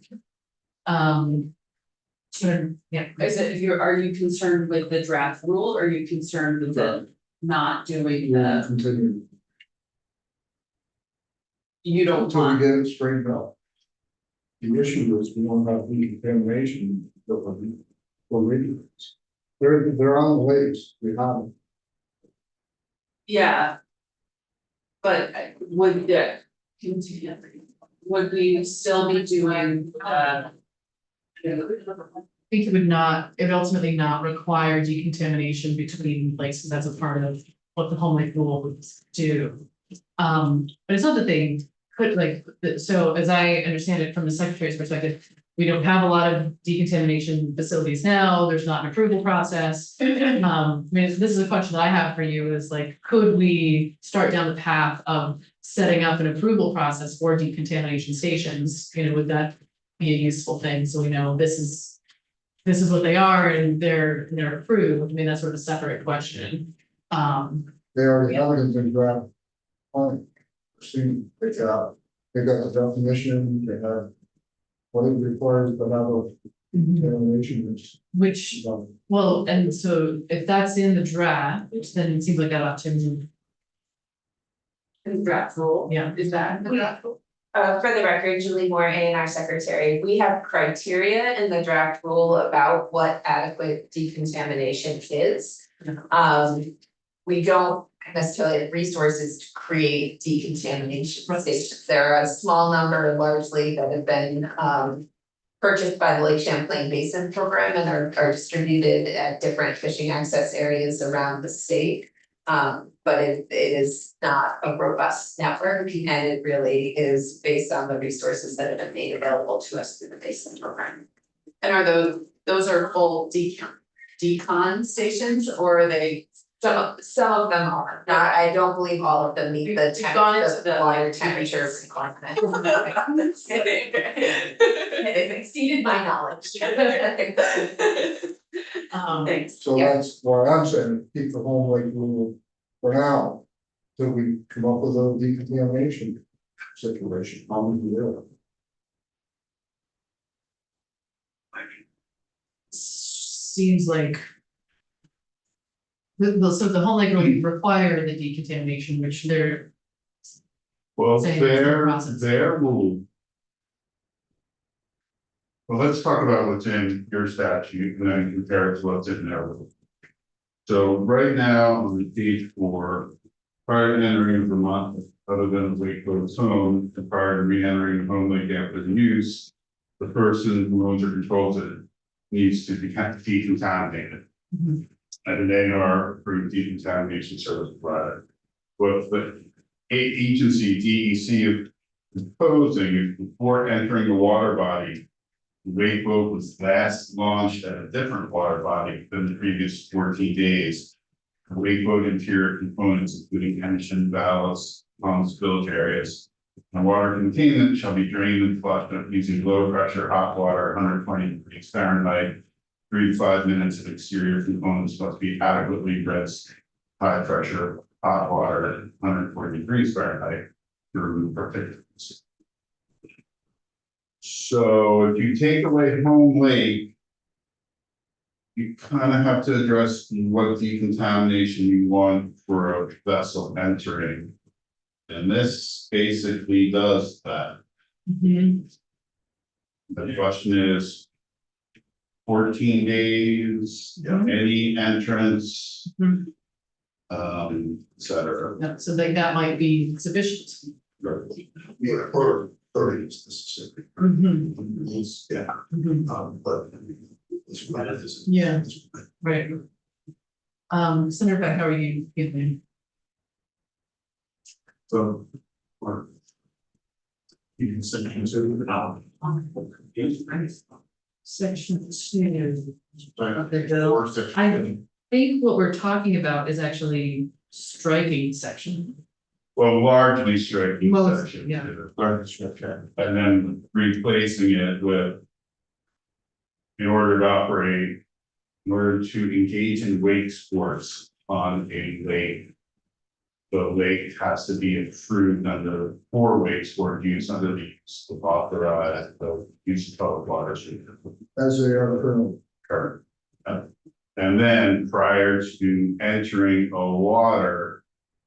A wake boat, what, how.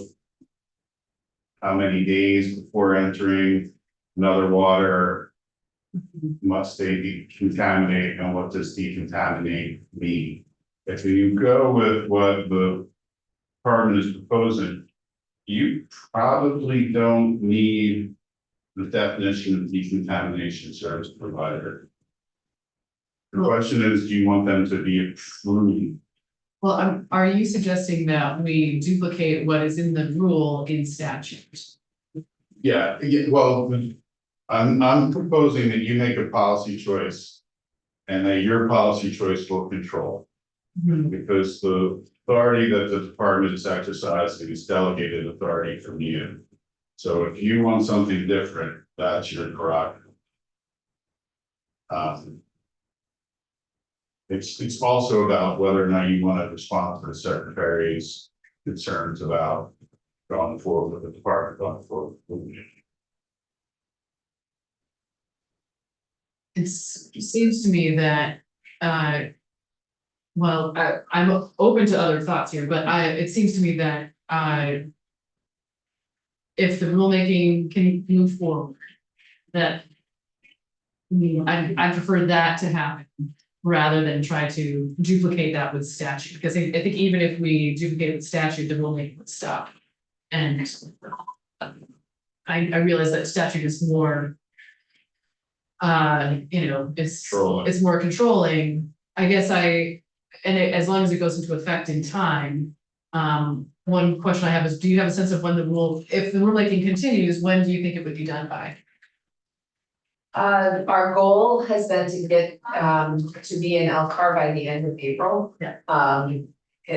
I can't swear up and down to that. We received 1,500 sets of comments. Many of them are form letters, but a couple hundred of them are unique. We also got those emails. Yeah.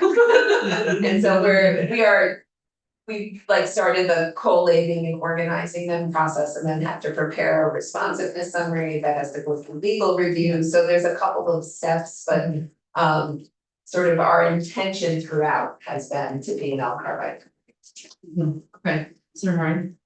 I was just gonna say, if that's the case, then it seems like we could do some things to set up next session, like working within whatever the rules are and trying to come back to some of this. Yeah.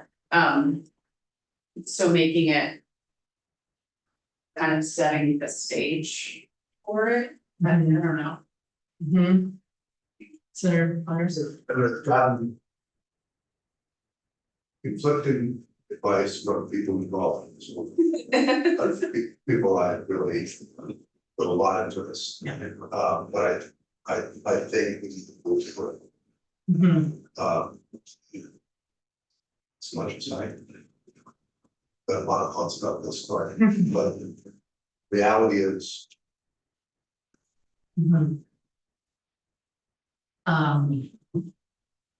But sort of like you were saying too. Significant changes in the new rule. The size of the body of water, where you can actually operate a weight. I'm concerned about that. We've already got rules for work, plus it's scientific data and studies of time. I haven't seen it. And they paused the moving, correct? Is that correct? Yeah, pending the outcome of this discussion. Mhm. Senator Beck, any thoughts?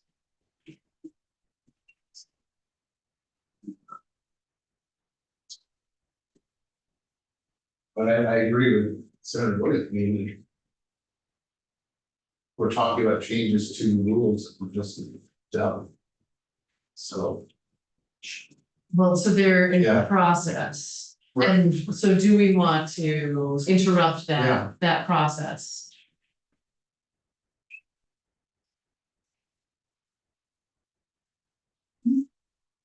Yeah, I think we do.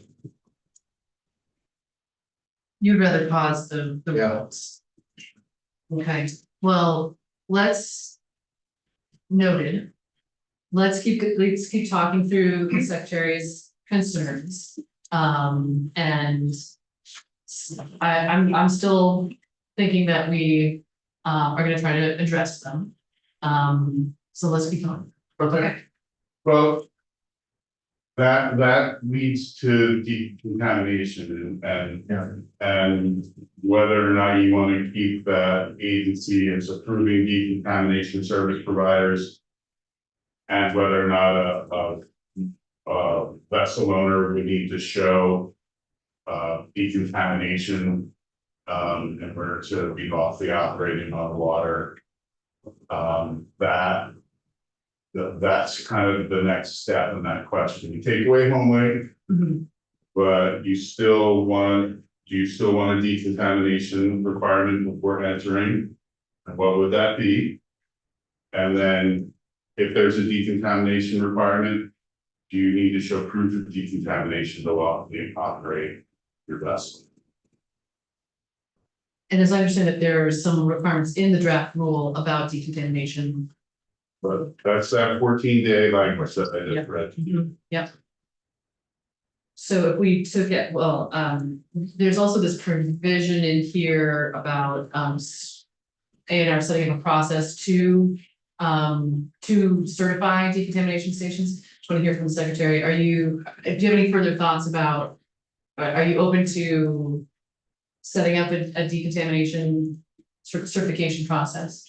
So we already have a training program for, just looking at the notes I was shared. For aquatic nuisance inspection stations. Mhm. So part of that already exists. I think I would want to go back to the team and see what they feel like if there are gaps. But would prefer to build off what we already have as opposed to create a new standalone requirement. Sure. Thoughts, yes? I think these things follow us. Well, what's in the rule? I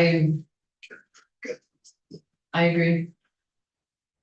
I agree. And just to be clear, I do think what we're proposing in the rule is intended to provide equivalent decontamination requirements as compared to the home lake rule. Like Yeah. that was the intention, was to reflect the desire for decontamination and the challenges with the home lake rule.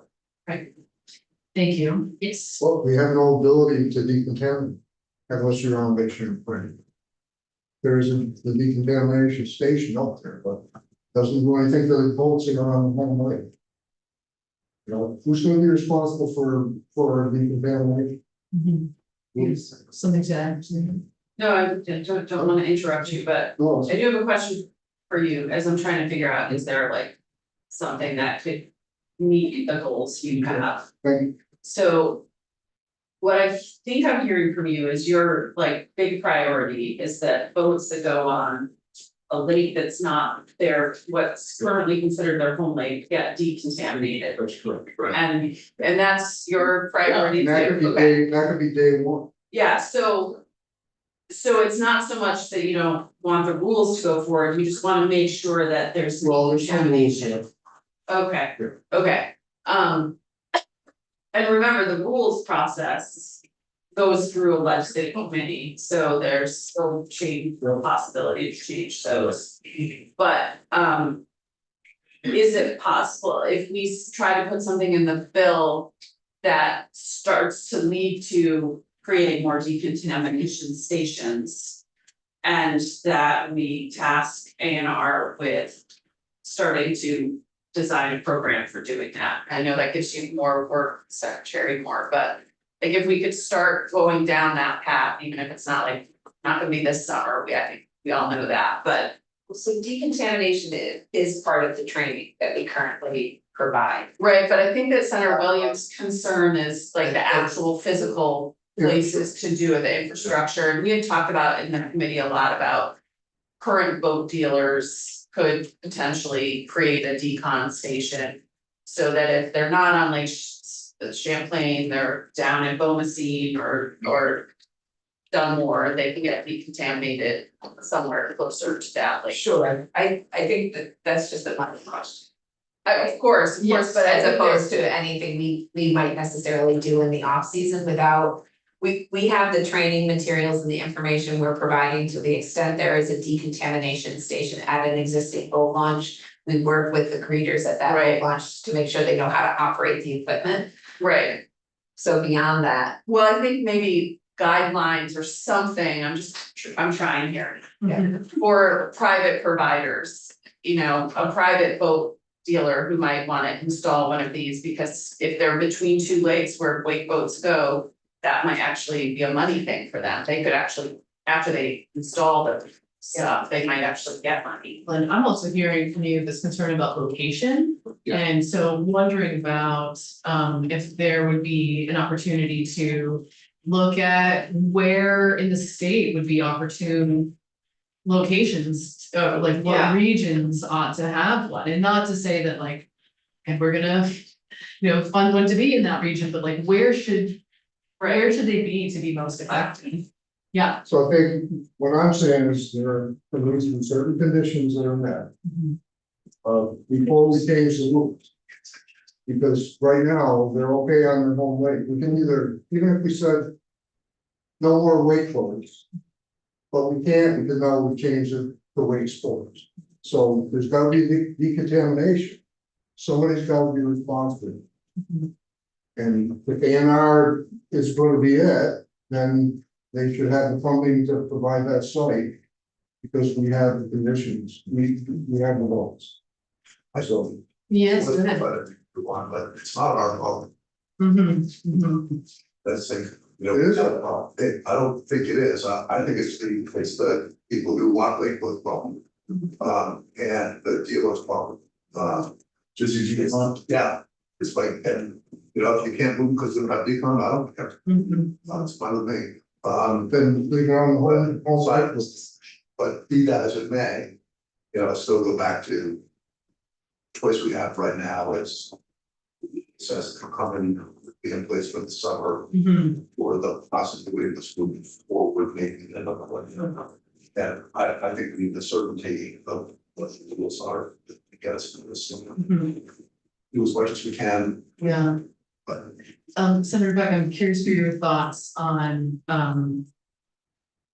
the locations, or is your concern the decontamination? My concern is not, I think that can be solved. Yeah. My concern is that what are we doing to, we go from, I think if what I understand is the rules is they're talking about going from 100 acre, from a 50 acre zone to 100 acre zone. And now we've got wake boats on lakes that can't, using this wake sports, because they have to travel. I mean, that's the hanging up for me is it's supposed to go from 50 acre minimum to 100 acre. That's what it's hanging up. We could put Because that there in. should be fewer lakes that have boats on them, Yeah. or wake sports, Right. because the boats could still be there, they're just gonna These can't operate as a program. That's my problem. I mean, if we put language in statute, making it 50 acres instead of, then I'd be fine. That's. So the most easy to be, because. So you wanna have more lakes be able to have wake sports on them, but you want the boats that are there to have it decontaminated. Is that Not more, the ones that are authorized right now. more than what the rule would result in? Among the existing rules. Existing number of lakes, Yeah, but that they have to be decontaminated and registered and have a home lake.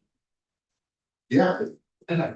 yeah, I mean, Mhm. whether it's, I mean, if a boat that's doing wake sports is gonna move around, then they need to be decontaminated.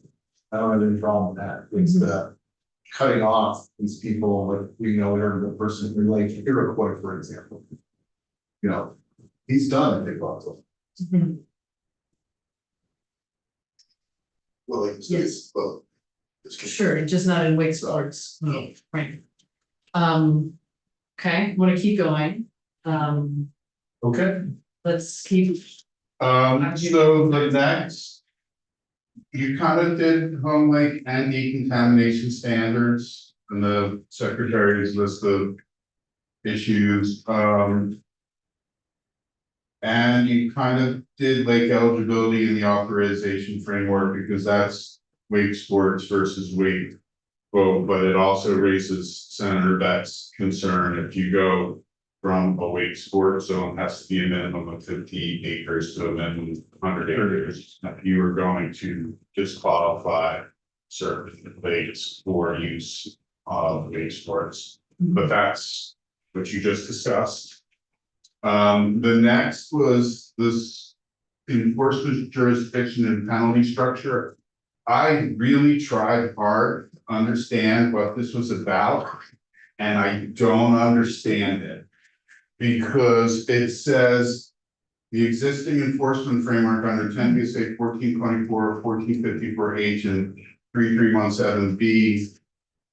That's what the agency's draft rule relies on.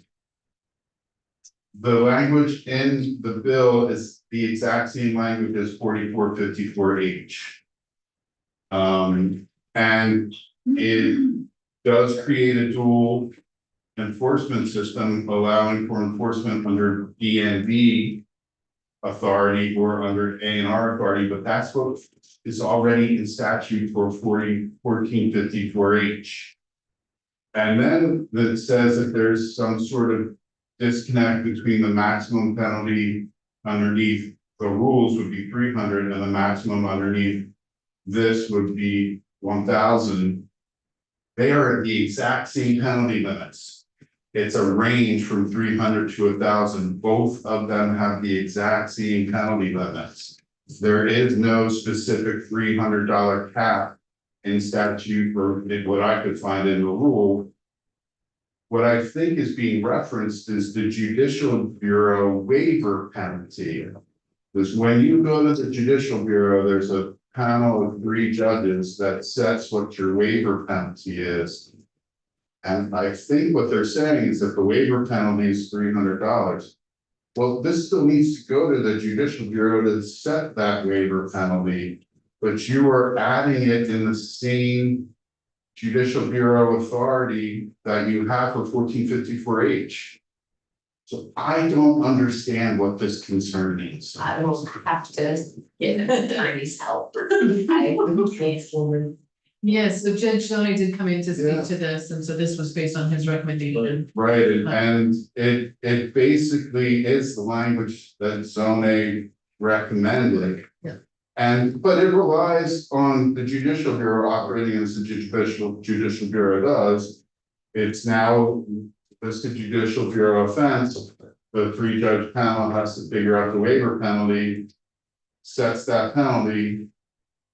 And that's that. And even if it was inconsistent with what was in the rule or Judicial Bureau, you all get to set what the penalties are.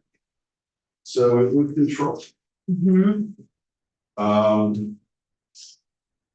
So I don't really understand this one. This is one that I'm getting the sense that we could maybe leave it, get more feedback. This is not a prohibitive concern for you. No, as I said yesterday, items 4, I felt like were addressable. It was the first 3 concerns. Okay, And then 5 is really just about conforming your aquatic nuisance inspection station definition and potentially decontamination service provider definition with what's in the rule. I don't think you can address the decontamination service provider question because you haven't decided what you were going to do with that, but you can conform aquatic nuisance inspection installation to the rule. I don't think that would be difficult. Okay. I mean, I'm game to do that. I think that seems like it. Obviously, you should do it anyway. What's not listed, but was raised is on page 17 of the draft, there is a reference in the statutory authority for access areas to the aquatic nuisance inspection station having a permit. That's a vestige of a previous draft where the department was permitting them, but it raises that question. The department wants the aquatic nuisance inspection stations to be permitted, which means that they would have to get approval. Whereas I think some of the advocates want them just to be authorized activities. Last in the priority list, but still just an authorized activity where a permit would not be required.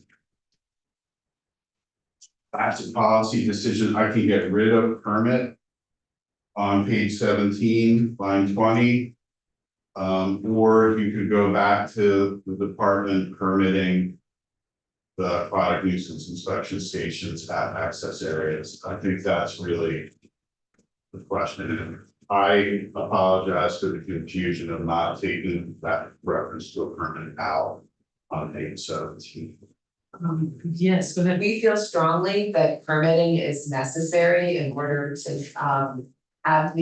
we have to maintain control as a condition of federal funding that is used to establish fishing access areas, and establishing as an authorized use means we are no longer in control and could be subject to review and fund clawback from the federal funding we rely on for fishing access. So I don't necessarily, I understand the agency's position. I don't agree with it because the control requirement means physical control of the access area. I still believe the agency, the department would have physical control of the access area because the language says that if the authorized use conflicts with any preceding priority use, then that authorized use needs to be removed. You still have physical control of the access area. Our attorneys disagree. I understand. A risk to significant federal funding to the department that the state is unable, like to the tune of millions of dollars, if we are found to be in violation of federal law. And I would urge you not to take that risk. This is something that we had talked through previously and agreed about. If anybody is interested in changing their minds about that, that would be useful to know. But otherwise, since this is something that we had already talked through, I'm otherwise inclined to keep it at this moment. Sorry. I agree with that. That we need to make sure that the site is used for what it's supposed to be, or the rules funding.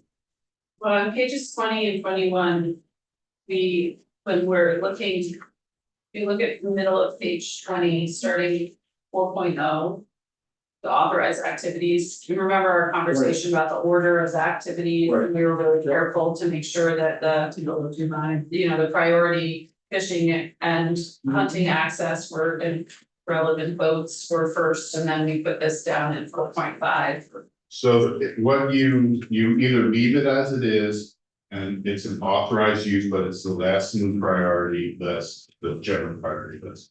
Or on page 21, you move approved aquatic nuisance inspection stations down to line 10 after permitted special uses.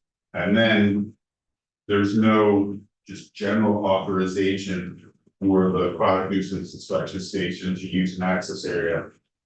They will need a permit from the department. And that's how you would change this thing. Mhm, So it would be a permitted extension, but Yeah. mhm. But either way, there was language that you said on page 17 that would need to. Right, Yeah, go away. if you move it down on page 21 to line 10.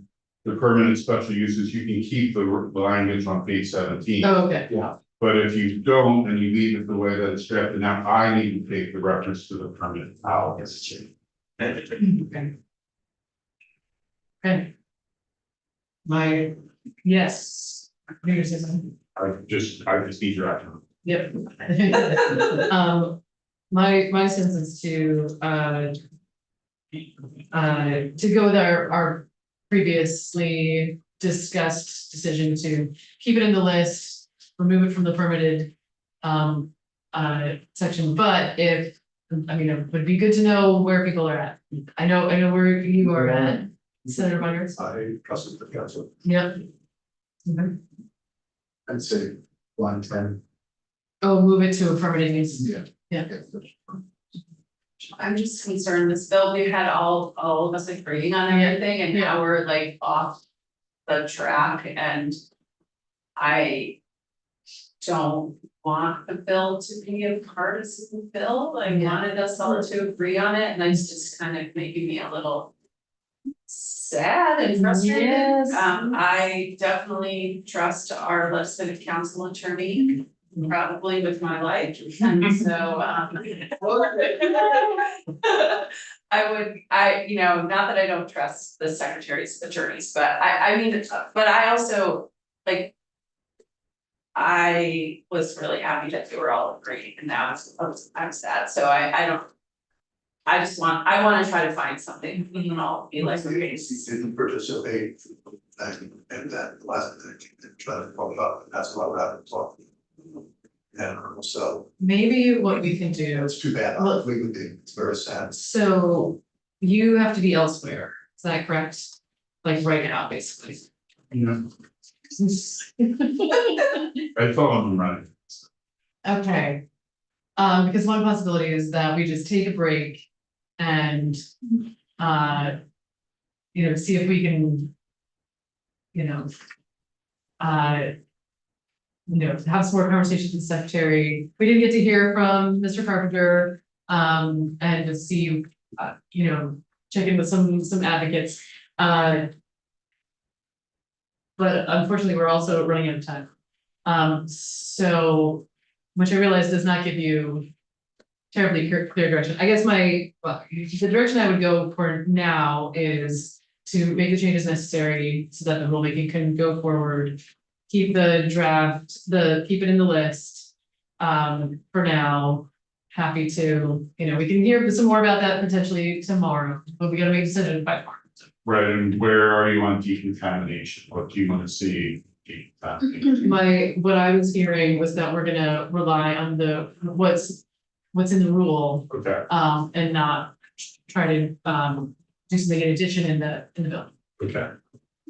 unless there was. I was just thinking, I was trying to find Oh, some yeah. kind of, something that would address Senator Williams' concerns, like, is there something we could do to start going down to the, for creating guidelines or map of where they would be necessary, or something that the secretary could start doing Mhm. in the interim, and then maybe report back to us, so that Yeah. next session we could talk more about how do we do that. So I was just trying to Yeah, address Senator And Williams. I'm not trying to blow anything up, I brought that up at the beginning of this. I wasn't saying you, I think it's.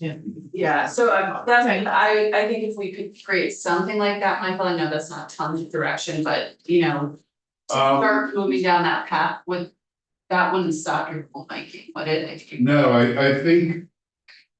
Well, I have a couple of options for you. I think instead of the decontamination language that's in there right now, you direct the department, the agency to adopt standards for decontamination of vessels, including weight boats, prior to their entry into waters of the state.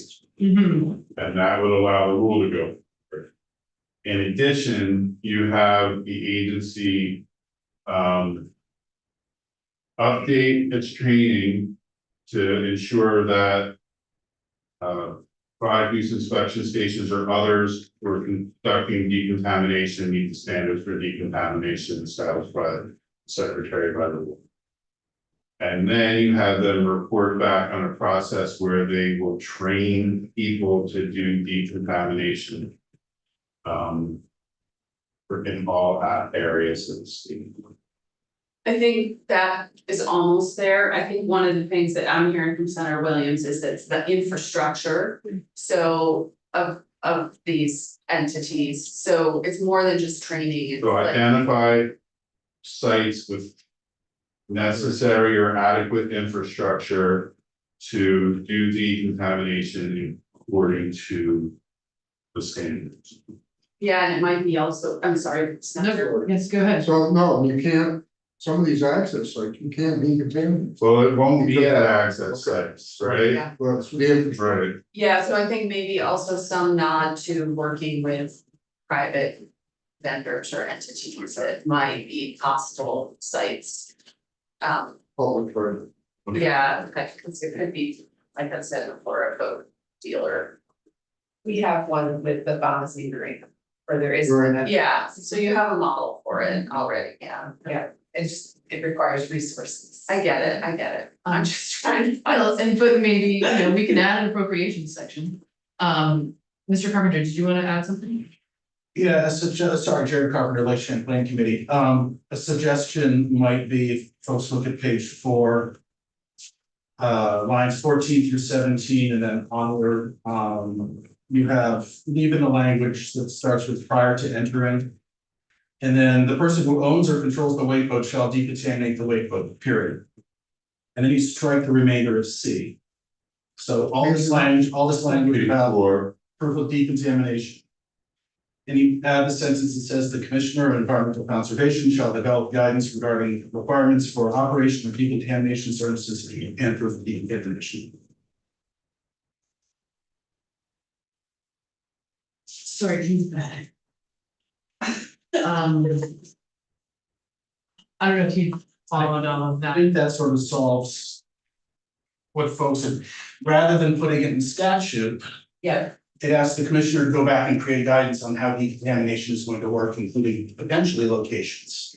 So the rule could move forward, it wouldn't be locked in statute, but there would be guidance and you could put in a date that says, come back to the committee next July 1st and talk to us about it, but it would move the decontamination process forward.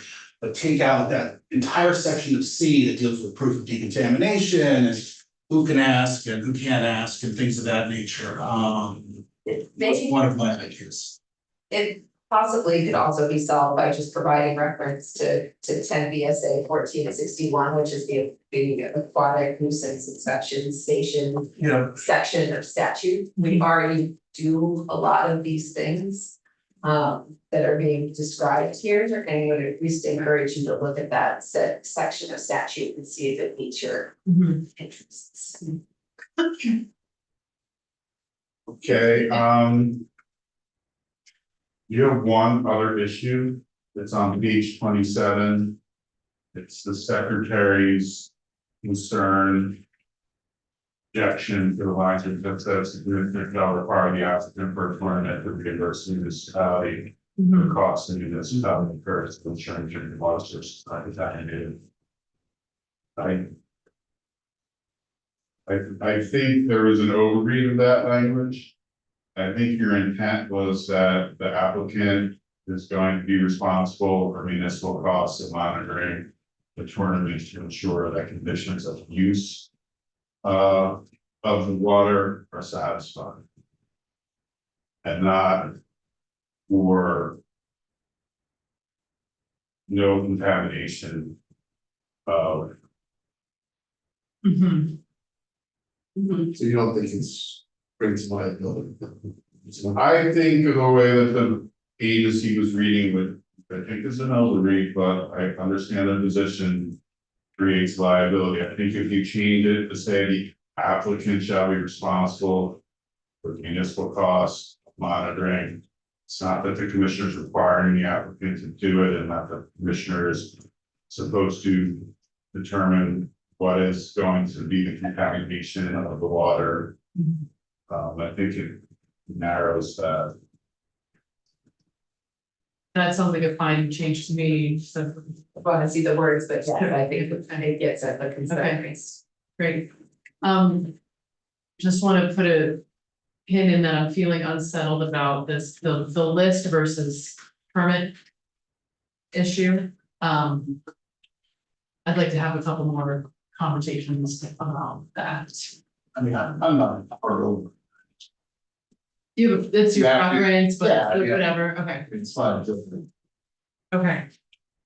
Okay. Thank you.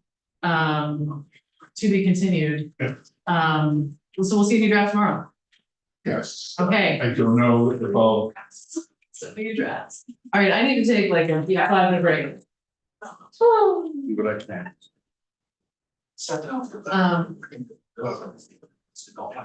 Okay, so I'm worried that if we do that. So I think we have.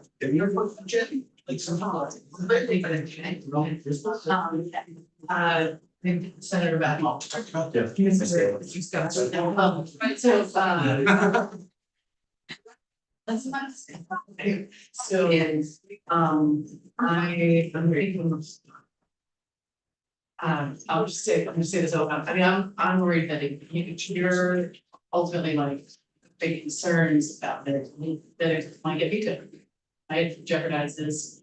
I And mean, this is millions of dollars of funding, and I just can't, I'm taking if that makes sense, but if it was a permanent use, that would be okay. correct. Which, so I don't want that to be, I don't wanna, if I can arrange like, boy, it would be too, that would be well. Yes. So, and I don't,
Thank you.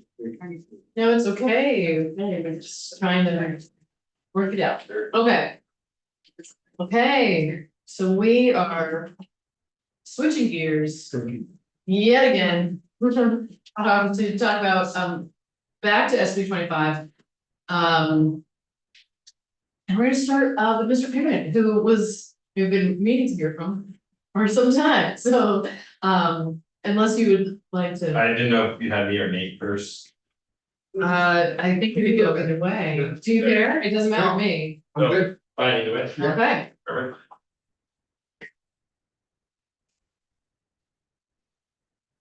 Thank you all. okay, My name is Corey Parent. I represent Let's Build Homes. I am gonna ask to share my screen here so we can. With you guys, well. Yeah. It's all done perfect. I will.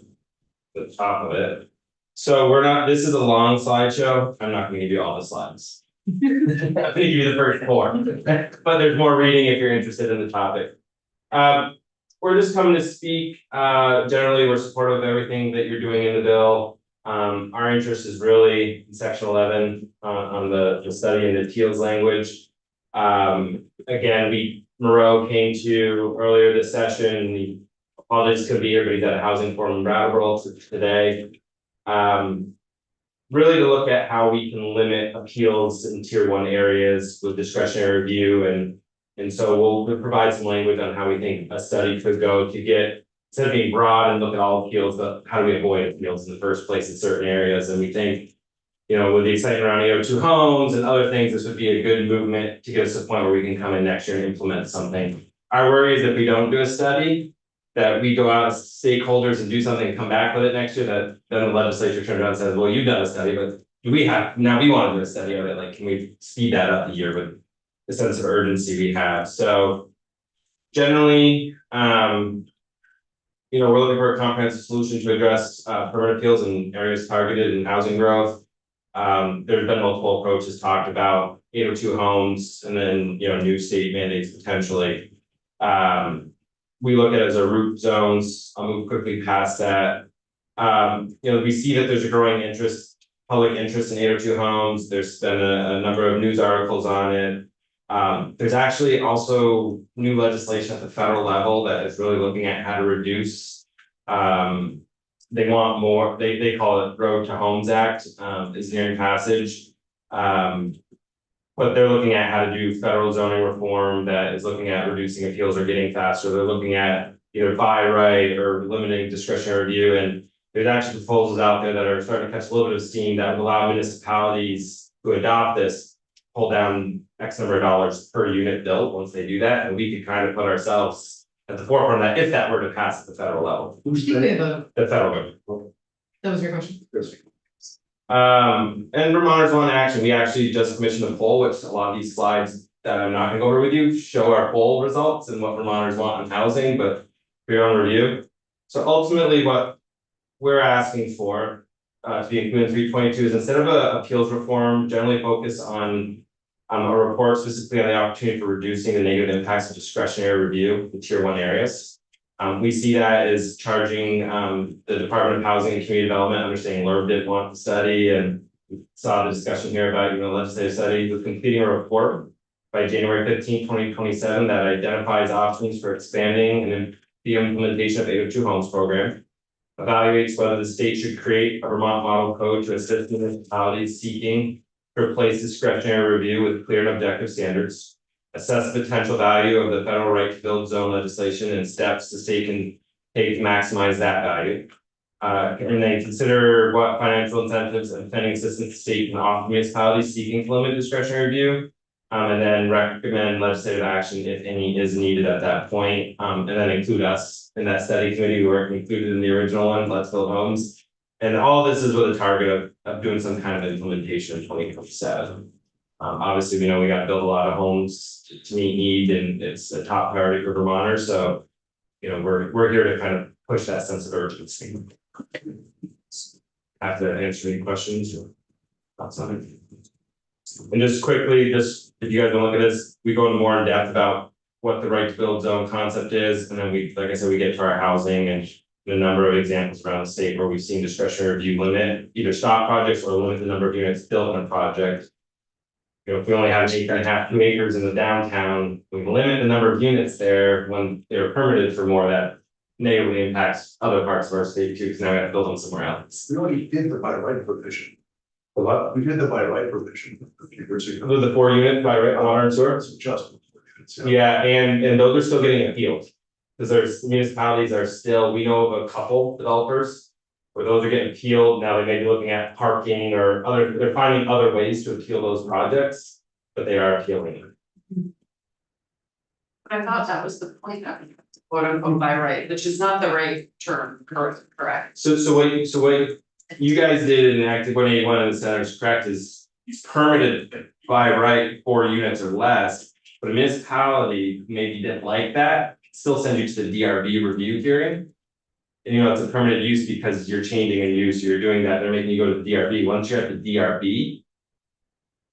Then you open up, you send a letter, call the neighbors, they get to come in, you start the whole interested party process. Where I think what we see a root zone or something coming into is, how do we get to administrative review? How do we, you know, the study would uncover some of this stuff, how do we not take the work that you did and actually make it truly by right or less likely to go to appeal? Would you say that another word for by right would be like pre-approved? Pre-approved, we just want to eliminate the discretionary They review. don't mean the same thing. Okay, yeah, okay, The fair enough. by right provision means that the board can't shrink it. Right, for the number X number of units are allowed. Yeah. It doesn't deal with the ability to appeal on other aspects. It The just board means meaning the verb or the No, the zoning. DRB? So you have the Okay, can, so there's a difference between by right. Yeah. By right does not include neighbors being aware and, you know, that's true. I see. It does preclude the DRB from shrinking it, you know, if it says 4, you get 4, you can't cut it to 2. So, but if it's pre-approved, then it's Absolutely. different in that maybe it doesn't go to the DRB at all. Yeah, if it's administrative. Administrative review.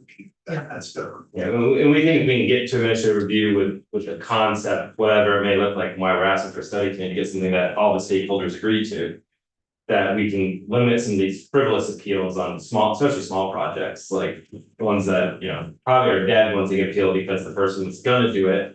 But now they're like, I'm not doing it here, I'm not a developer, or I'm just gonna do this 1 or 2 one-off, so. In terms of the, I mean, of course, you had y'all in it, well, let's build homes, but there are probably other stakeholders that would want to be. Yeah, we support including, you know, the NRC and the planners and VLCT and. You know, we thought the only thing missing from your current bill was like from a housing voice, you had VLCT, you had those others, so we just include us on that list. Got it. Okay. And you're, because we did have an appeals report done, but it was really about, Act 250 appeals. Yeah. The sense is that this is. Yeah, if you look at the LURB in their municipal appeals, they actually have, may not sound like a lot, but about 22 municipal appeals a year in a 3-year stretch LURB looked like. And they actually said, how do we limit what gets appealed instead of kind of look for municipal appeals? And so that's what we're trying to help solve that question within that report. Narrow look at that. Super. Well, any other questions, Mr. Chairman? No questions. Okay, super. Thank you so much. Thank you very much. I'm gonna move, goodness, I don't know your last name. Nate Formular. Okay, then. Mr. Formulary, welcome. I could be very quick. Okay. I didn't know my name had made it onto the agenda, so here I am. I was like, I know your name. Yes. For the record, Nate Formular, Deputy Commissioner at Department of Housing and Community Development, sitting in for Alex Farrell today. He had submitted testimony last night. This is in your folder on this issue, and the study. I think thank you. So I'll let this kind of do the talking, but just one thing I would add, we agree with Let's Build Homes, on what they're looking to do.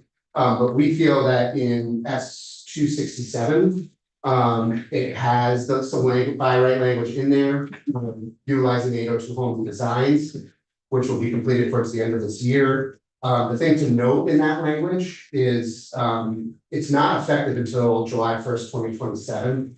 So we feel putting that language in would allow us to continue the work and continue with the pilot communities that we're working with now. Then you guys would still have a chance to review it before our progress and where we're headed with this by right conversation, what the designs look like, before it actually was implemented. So, that's where we think we could make this happen without a study. If you're still eager for a study, this memo also has language that we would recommend around that. And again, dealing with discretionary review versus speeding appeals.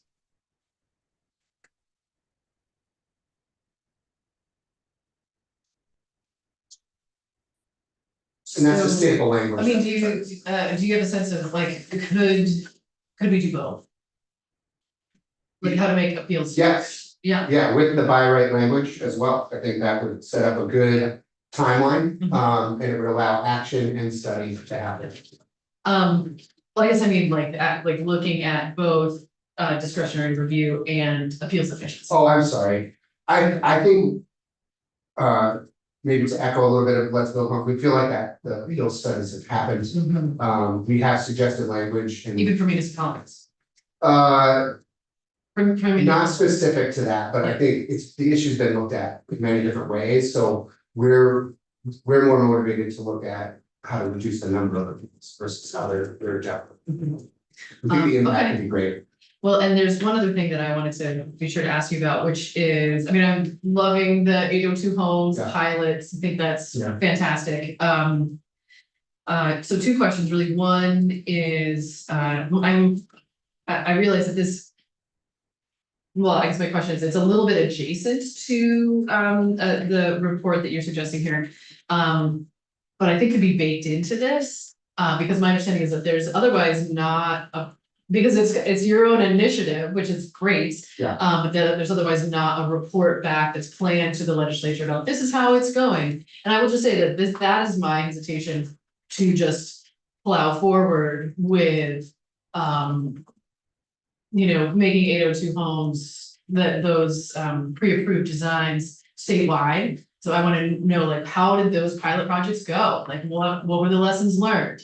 What were the details? And so I'm imagining asking you all for a report on how, when it goes through communities as a way to set us up to look at some future. I think we'd be open to that, and what we were maybe trying to get at in this memo here of saying, because the implementation statewide would be another legislative session, Right. we'd be more than willing to come in and talk about that. So if we needed to bake that into the 267 language, I think that's. Well, and my other question is about the 802 homes blueprints.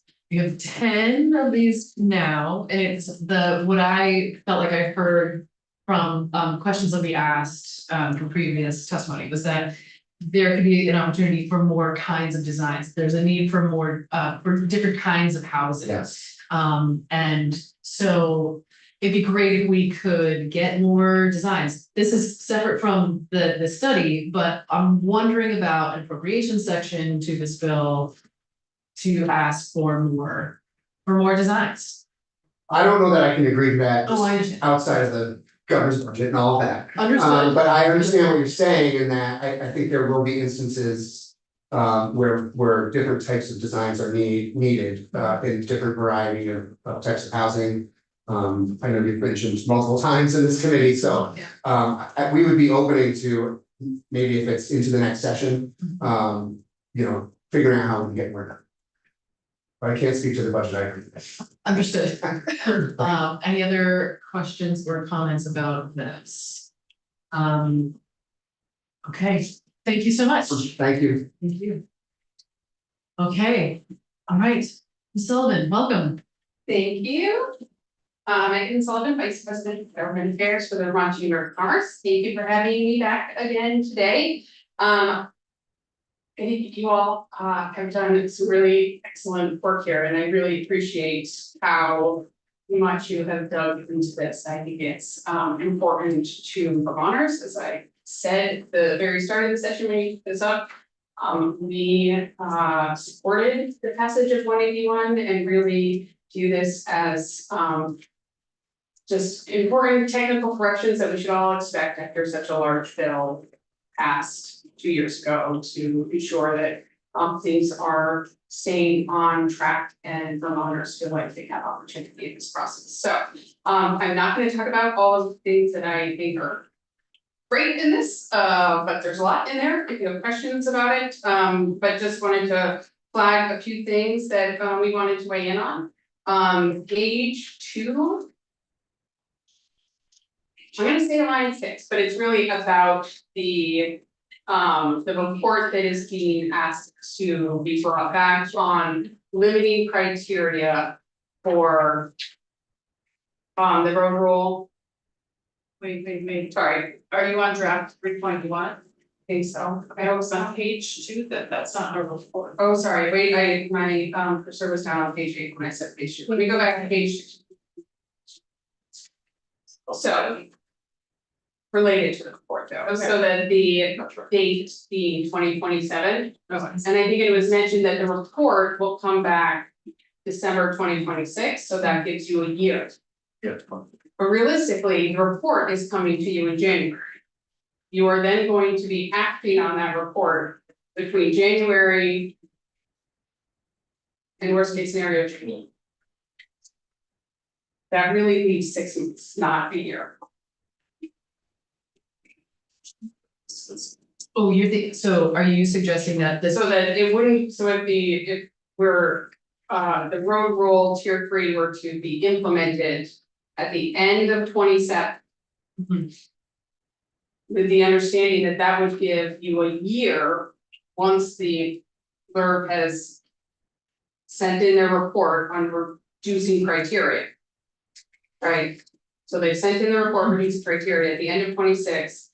Then you have a year left for rulemaking by 27. But realistically, they may send in their report at the end of 26, but then there's going to be a full legislative process in which it is debated. Does that report make sense to the legislative body? Whatever they determine the reduced criteria should be. So realistically, they don't have then a year of rulemaking after they submit that report. They have whatever comes out of that legislative session. turns out to be So more like 6? May or June, so you have more like 6 months, or 16. So I would Thank you for, say pushing that out another 6 months, I know that is hard to. For those that want to see this happen, which we are, we support seeing this happen, giving that full year of rulemaking, because rulemaking takes time, especially if we're talking about reducing criteria. yes, go ahead. This might be a question for Ellen, because there's that date on top of page 2 that says determining the length of any road. Starting December 31st, 27. That's where you're talking. That's when And then you're referring to that language that we talked ad nauseum about earlier today, about the pool thing and the report that we then determined was gonna be January 15, 27. That's on section 6, page 8, yes. Okay, but then also on page 11, where the effective dates happen, the effective date for the road rule, among other things, is January 1, 28. that's that 1 day difference, I think that. Yes, maybe so it's a month that's before. where I think we need to be consistent, so that this is where your question about what happens. So this, at the very least, this December 31st, 27 needs to be January 1st, 28, if not further, because of Megan's state. I guess I would flag one other place, which is at the bottom of 7, page 7. These are the rules.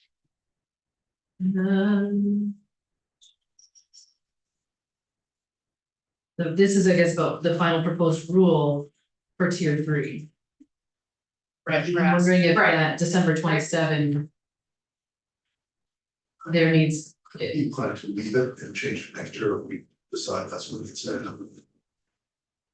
Oh, I see what you're saying. So like we have time next year to push it out. Also with something else. if there are gonna changes, decide then, not keep pushing everything out. I mean, that's possible.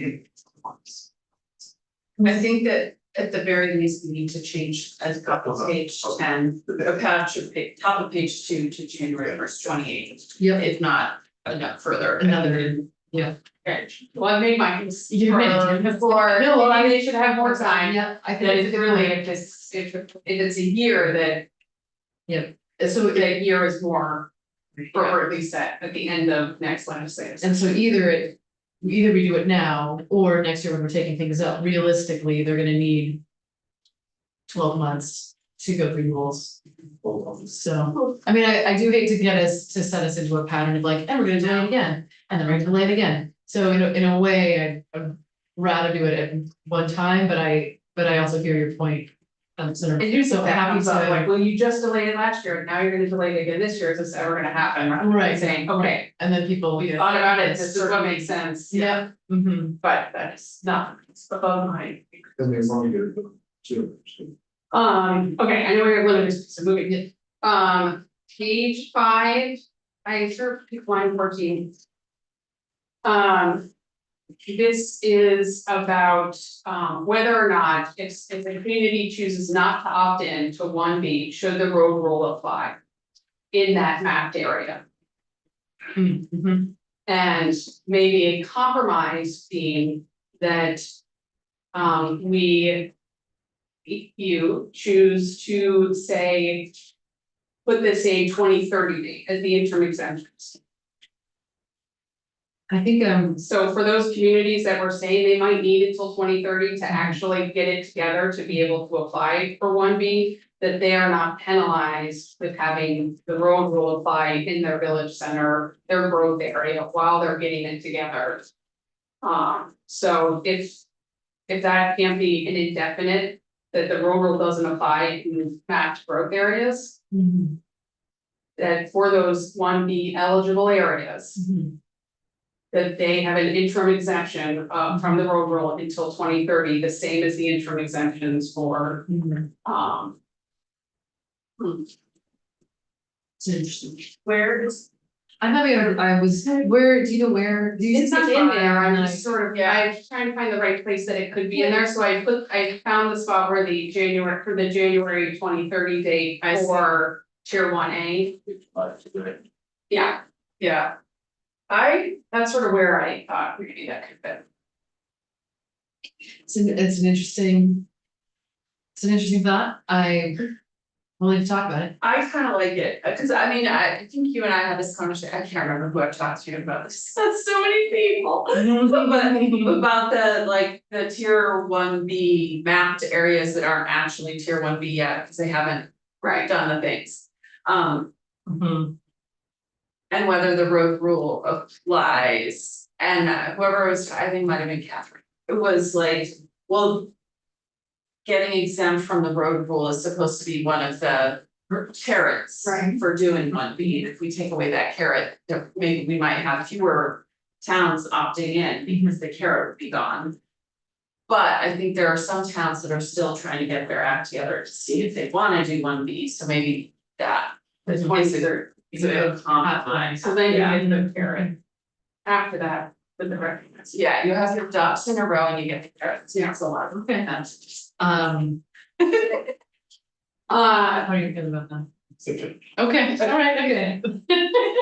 Okay, we'll take thinking, that's fine. Page 8, section 6. This is the study, not the study, this is the report back on the limited criteria. Oh, yep. Just, one way that I had been working on phrasing for it that I would throw out there, though I think you guys are getting really solid on the language, was when Act 250 is triggered solely due to the construction of a road in tier 2 or a covered natural resource in tier 3. That's when the reduced criteria can be.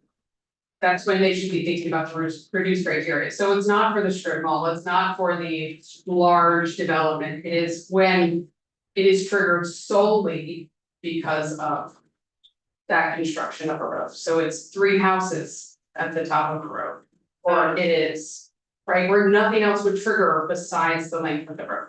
then all. That actually make it more narrow, seems like. Or Well, what, that's it's the correct, I promise. think if that was what the intent was, to say it should be limited if those are the only triggers. Right, if the road is the only trigger, if the natural resource is the only trigger, but not. If there's 7 other things that trigger it, then you're going You're through the going through the process. And to say the LURB's gotta spend the next 6 months thinking about. Everything in the universe of development versus just what is the intent here, it's. If these new criteria, Mhm. these new triggers. Are the only triggers. Right, I kinda like that. Thoughts? Think it through. Okay.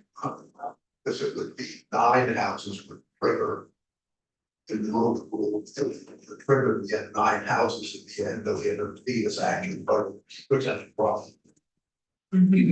Because it's dogs and barking and all the stuff that, if it's just intended to. Be thinking about wildlife and natural resources, so it's not just. Because a lot could happen before it would otherwise be triggered. So we have to just be careful about what we're actually doing that. But we're on the same page to the extent that we're thinking about how to limit the review. I'd rather give the board broader authority to think through it, Mhm. come back to us when.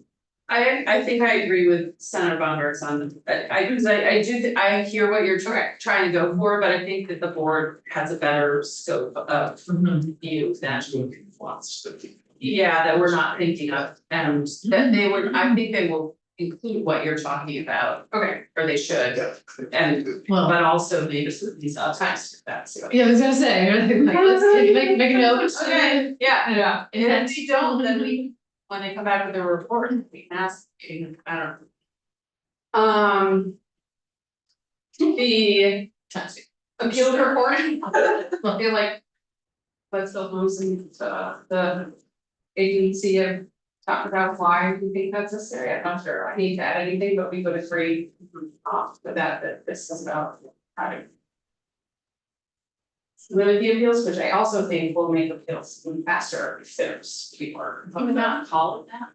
Sure, what do you want to call it? Doesn't seem like it's a. No, I don't think the title here is perfect, Yeah. but I don't know if that's in what the.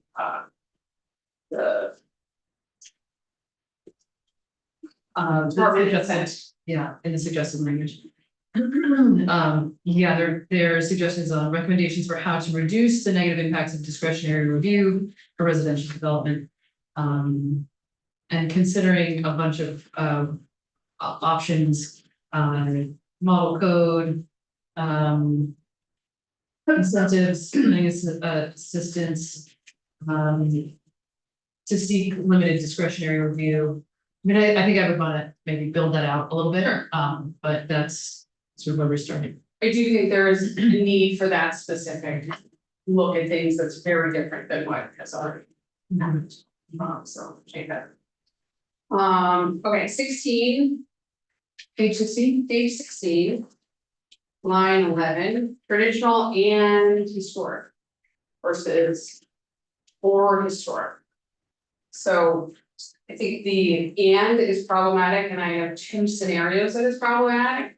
One is for a town like Millington, which does not have a historic center, it is a new center, and that I think it's been a challenge of interpretation of, well, can they have a center if it's not and historic?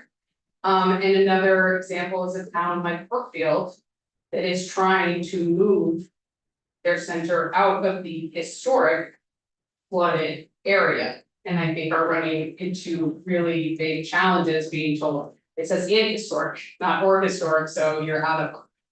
So that I think is why the or is critically important. Are we in the, area, are we on the, system? The tax credits though? No. Yeah, this is just the, yeah, and this is that issue that. It's not approved, which was not approved, because I agree, Right. we're asking this thing, I talked about housing in the shift or so, rather than. Yeah, I understand it, just want to make sure. We have, it's not as good as a sprawl. I hear that, and I think our RPCs are very cognizant of when they're doing their mapping, that they're not mapping sprawl. But I think they are also feeling hamstrung by this firm and for communities that are really thinking ahead about climate change and the impacts that flooding has and needing to do that and feeling. So, I totally get it. Yeah. We buy different towns, build sugar, so, but I'm not sure.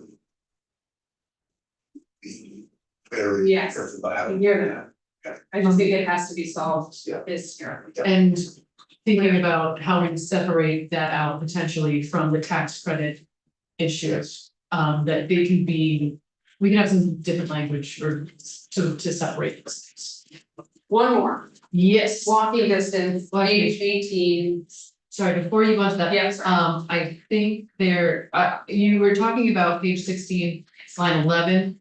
I'm also assuming that you're talking about page 16, well, That's just where I saw the word and between Sure. traditional and. I just know that there were some other places where historic came up and, Wherever it is, I think Okay. that's the challenge I Okay. see is, and I think those two towns are good examples of. Where historic creates a challenge in the work that they're doing. okay, thank you, sorry, go ahead. Yeah, page 18, walking distance, line 6. A couple challenges with walking distance, and I don't know if walking distance is defined somewhere in statute. Walking as a term is for able-bodied individuals. The difference between what an 85-year-old can walk and a 25 able-bodied person can walk, how that's interpreted. I think multimodal recognizes that differently abled people have different ways of getting around. And the importance here that we're talking about sort of 4 centers and what, what that distance is. And, I think multimodal is a good opportunity. There might be other ways to define that, but I do see walking distance as problematic terminology. Again, I don't know what the history of that term is in statute, but. Miles. Yeah, I mean, we're always talking about 2% of the state of Vermont, so, right, but like what we're seeing being mapped. Yeah, I think there's a lot of fear about sprawl that is not showing up in our mapping. And that's why we have, Well, I guess I would also recognize like the walking distance does feel a bit squishy to me. Because like I might be willing to walk miles, right, whereas other people may not be willing to walk miles. And so, either maybe there's a difference there in having a distance. Maybe it is multimodal, or maybe it's and particularly with planned growth areas. I mean, I'm thinking, I'm honestly like, I'm thinking about Montpelier and I'm hoping for a planned growth area out of town that's connected by a bike path. right, Is somebody willing to walk that whole distance? I mean, I've done it. And people do, but everybody may not be. right. So I think that's the rub for me. And maybe if there's a way to get at that somehow. It's also maybe one of those things we should think through. Yeah. Over the course of the summer fall, Mhm, because it's, it makes everything. mhm. We need to do. Mhm. And I get the walking distance is squishy, but also rather really. Yeah, we've got Yeah. get out here, but so noted. Any other, that was it. That's all I got. Thank Okay. you for all your hard work. But we've got to end here pretty quickly here, team, especially based on your comfort with the historic piece. Well, I think we might hear from Mr. Baker tomorrow, and you think you have some language about this? About this very issue? Yeah, yes. Yes, so if if it's okay with all, I may just incorporate Mr. Baker's language regarding historic. And we can, it's easier to chop rather than add. So I'm just thinking that for a new draft. In terms of the things that were brought up, the dates, aligning the dates, at least making it January 28th. I think we do need to make a decision about. Do we push tier 3 and roll out further to accommodate for rulemaking? Yeah, I mean, if they're reporting back to us in January 27, how long does it take? It's usually like a year to do Sometimes it's 18 months.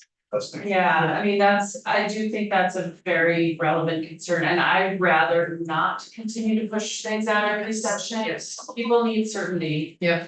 6 months. Okay, so add another 6 months to that. Yeah, and I think that somebody was concerned about it being in July because it's building season, but that actually there was somebody else who countered that, now I can't remember. Permitting. No, it's the permit, permit. yeah, it's not gonna actually be when they're building it, it's on their, yeah. I am interested in adding an appropriation section. To events. Or what? Thinking about ACCD, build, like creating more, blueprints for different types of housing. For 8 or 2 homes. I kind of would like to see their first 10 before we spend Oh, money well, getting more. Well, they're out, they exist. They're, I thought they were not done with them yet. yes, go ahead. Not finalized. Oh, they're Yeah. finalized. It'll be the fall Yeah, exactly. So before why would we it's spend in money? public comment. Okay, Let's put the word appropriations in the okay. Why? Well, there's also, the other thing that's on my radar is, thinking about, we talked about, for tier 3 doing more outreach. So thinking about an appropriation for the LRC to do more outreach, on tier 3, especially if they have more time. This was one of the asks of the rural caucus, to do more education. So that's the other consideration that I have with this. And to be fair, it's, you know, it would certainly get taken out and reconsidered. So I think the next part of this question is want to really keep moving on the other 2 homes. Not wait for another year to do the next, because they could happen now, because we know there's the need for. And with giving the resources to keep it moving, because Andrew Homes is. I just think it's the future, it's the opportunity. And we don't want to have it not going to keep moving for the next year, because there's not sufficient resources, that's why. Okay, Yeah. I just, though, if we add money in appropriations to the bill, it gets. You know, creates another stop, it creates more complications to the bill. Yeah, Well, I mean, Well, sure, but there are a lot of other people on the committee, I just, you know, this is literally the first time you mentioned appropriations in the bill, so like. yeah, The day before we're gonna pass it, I know. and so that doesn't. It's never been part of the discussion. Yeah. Fair enough. Yeah, so, I mean, So in addition, just thinking about the conversation we just had, thinking about the interim exemptions for road rule for tier 1B eligible areas. Again, my inclination is to include that, and then we can always strike it. It's easier to subtract. I like it, I think we should. Okay. Yeah, I'll think about it overnight. Okay. Put it.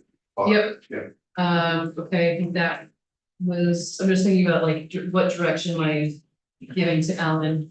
And the last part is about the so the last part, let me just check to make sure. On the walking distance versus multimodal, I hear you saying that, you know, that we should wait to do anything. Other thoughts on that? Yes. Put something. Oh, you wanna do it? You wanna just do Well, I think multimodal? the reason the walking is even in there is because the more be The closed. road to be closed. I Yeah. think the law, it's so, it's a definition. It's law. Yeah, I was trying to think of an adjective that we could put in front of multimodal that would get to 'cause Senator you're- Bongart's concerns. Yeah. Because I think Megan's point about it being not an inclusive term is a very good point, and Mhm. I'd rather fix it now, but I also hear your concerns, Senator Bongart's. So is there like an adjective we could put in front of multimodal Mhm. that doesn't mean like, oh, you could, you know, have a motorcycle between the two places and that's a mode, and that's one of the multi-modes, you know, or Since whatever. you get like a bus, then it can be any distance. Exactly, right? so, I don't know what if anyone in the room has an adjective that works. No. One word's act. Compact mode, that's a good No, idea. just get rid of watching anything. Just say Just compact. Steve, act. Because that's what we're trying to do. I can't remember what page that's on, if that works. Compact, page 17. It's any reference to transportation. Like, even otherwise, it's just with the goals and it's As long as you can go the road, it can be anybody. It sounds like it's page 17. Oh, it's page 18. Ranged along a main street and intersecting streets. Well, I was looking at page 17, line 9. Oh, is that also say walking? Yeah, walking distance. Okay. But we can do another case. It's, yeah, the way where I was looking at it was line 6 on page 18. Within Oh, yeah, walking distance, yeah. And it is again. Um, arranged along a main street and intersecting streets that. Let's feel like reducing the distance, but I don't think the distance should be. There's so many words defined in statute, there's gotta be some defined words. Yeah. I like the word compact, but Yeah. something about arranged along a street that are. I'm good to change it to compact if you all are. I know, unless there's a different words that you all. Or I have some might interpret that word, there's, how it is interpreted by. It'd be very different across areas. Yeah. Whole point here is, but it was bad. Yeah. Yeah. That's not, it's not a concept, that's what we've been talking about all along. Some, yeah, I think in some way in replacing it with compact. Yeah. And maybe Ellen can play around with it a little bit, So it's not in here, great, she was here. And then the last part is about this report. I would love to get a report on the 802 homes pilot projects. I think that just makes sense to do anything. Could get there just by having a minute to talk about it. Yeah, I mean, that's one possibility. Maybe it'd be nice to have something that people can look at to examine. I am sitting here, I can't help, I was sitting here. This is really necessary, you know, Mhm. because the department's on, trying to put all the energy behind the two homes. Get it, just wanna make sure it's not gonna make work. Yeah, And taking time. yes, I think it could be part of. I don't think it needs a separate, so it could be baked into this. if you wanted to read it in here, Mhm. or if you're open to bringing in a 267 language in, it would be big. Rather than a separate. Okay. If it's okay with you, I'll try to bake that into this language from DHCD. wait, I'm confused, which, I have this, what Yeah. other language are you baking it into? Oh, so I was thinking replacing this whole report language with what's suggested by the department Okay, and which is at the bottom here. okay, And then baking into that a report on the 802 homes with the pilot project. okay, Okay. just adding 802 homes to this. Yeah, Essentially, yeah, and changing the title of that. yes, I'm changing. Okay, I think that is it. Phew, oh my gosh, we were over time. Thank you.